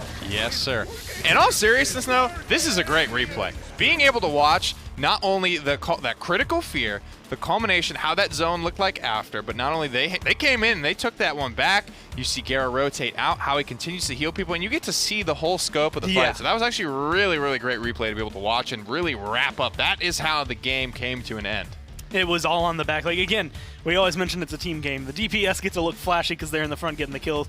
Maybe sometimes even the front lines. I mean, as you mentioned, Rhino had an incredible slash line, but Jared's the one who kept him going. He was the engine kind of behind it all. They weren't done, though. That was funny. That was like, you know, like the kids are coming back in. Like, Gara's like, fix your hair, I give you your lunchbox, like making sure everybody's got what they need for their day. Yeah, he's teen mom keeping it all together. I loved it. Well, I'm sure they're smelling their steak dinner as we go and take a peek at the standings. Things are going to switch up. Undefeated 7-0, 21 plus minus is going to be NIP. 3-3 is Na'Vi, but the two teams you just saw, VP and Kanga, -1, -7. Virtus Pro still ahead of Kanga, but that gap ever closing. If they keep playing like this, things are looking good. Again, right now, top 6, top 7, top 8, really, with the way Renegades play today. It is really close in the league. Definitely. You could see Kanga and VP only separated by a couple of maps. The Knights and Kanga only separated by 3 maps. VP and Envy are only separated by a couple of maps. That's 4 spots at LAN, basically, that could be flip-flop, and it's going to be a race to the wire. NIP are the only ones looking comfortably out in front. Well, being able to come in 4-2, 4-2, 4-1, so they broke the curse of going to 6 games. They closed it out. Got really close 5 times in a row because it was 4 3s every single step of the way. But this week, as you saw, we had 5 total matches. We can take a peek at what we're going to see next week because we're going to keep on going. Going back to the standard 1 p.m. start times every day, Knights versus NIP, SSG versus Virtus Pro. That one is going to be a hot matchup. And then NIP versus SSG, and the Knights versus Virtus Pro, swapping some of their opponents around. I genuinely think with the way teams have been playing the Knights Virtus Pro, that's going to be incredibly close. That's going to be a very, very good week, I think, all around. And it's going to be fun to watch. And part of it is this league is just so damn good. Very, very competitive. The way it's just really, I think, outside of like the top 3 teams, you're looking at positions 4 through 7 are actually very, very close to one another. And honestly, if you're looking at it, potential for a 9-0 if NIP get their way, although people are looking to take them down right now, though, the revelry is going to be for Kanga. They win their set 4-1. They're looking better than ever. And we have an interview coming down with the players to jump to, see how they're feeling after this monumental win. We're here with the big winners on the day. It's a 4-1, but that felt pretty contentious across the board. First of all, they kind of brought it up. How are you guys feeling? Big winners yet again. Are you smelling the steak dinner? I mean, the win felt okay. It was a hard fight, and it's always fun for me to play against Fishy, because Fishy's my old teammate. Yeah, it hurts your heart a little bit each time you gotta take him down in game. Is that what it is? Yeah. What about you, Evil Eye, for Vex? Do you any emotions for your old teammate? I wanted to win this so bad. It felt great to play against Vex. It's a very hard fight, though. I mean, they're a very good team. I mean, every game is 3-4. I had to ask everybody today kind of how was the Atlas Amani introduction or injection, really, for a team that was kind of, you guys are on the back of the pack right now. How does 2 viable characters like this help a team like you guys shake it up and give you other ways to win? Definitely helped us out in the draft. Like, we can both play Amani and Atlas, and on both tanks and our carry, so it's helping out us a lot in our draft. Yeah, I mean, those were definitely some close games there between you guys. How did you feel their Atlas play? Specifically, on Ascension Peak, they go for Torvald and Atlas. Not having a point frontliner, do you feel like that really kind of hurt them a little bit on that map, or do you think Ascension Peak is a map you can maybe get away with something like that? We don't think Torvald Atlas is a very good combo. Maybe Ascension Peak, you could possibly get away with it, but that's why we gave it up. We don't think it's a very good combo. All right, guys. Well, nothing to say other than congratulations. You guys killed it. You got something for us? What is this? I was going to make an announcement. I'm so happy that we got to 1. Come about November, there's going to be a little Evil Eye walking around having a baby. Wow. Congratulations, man. And I expect an announcement on Twitter as well, but I just wanted to be able to say it on this as a winner. Awesome. Beautiful stuff, man. Congratulations on the win. Congratulations on expecting. That's awesome news. I'm super happy for you. What a way to end out the day, guys. Thank you all so much for tuning in, riding along with us. That is going to do it for us here. The PPL has been great this week. Thank you all. Daniel? And we'll see you on Monday. Ah, yeah, I'm coming. The Paladins Premier League, brought to you by Skillshot.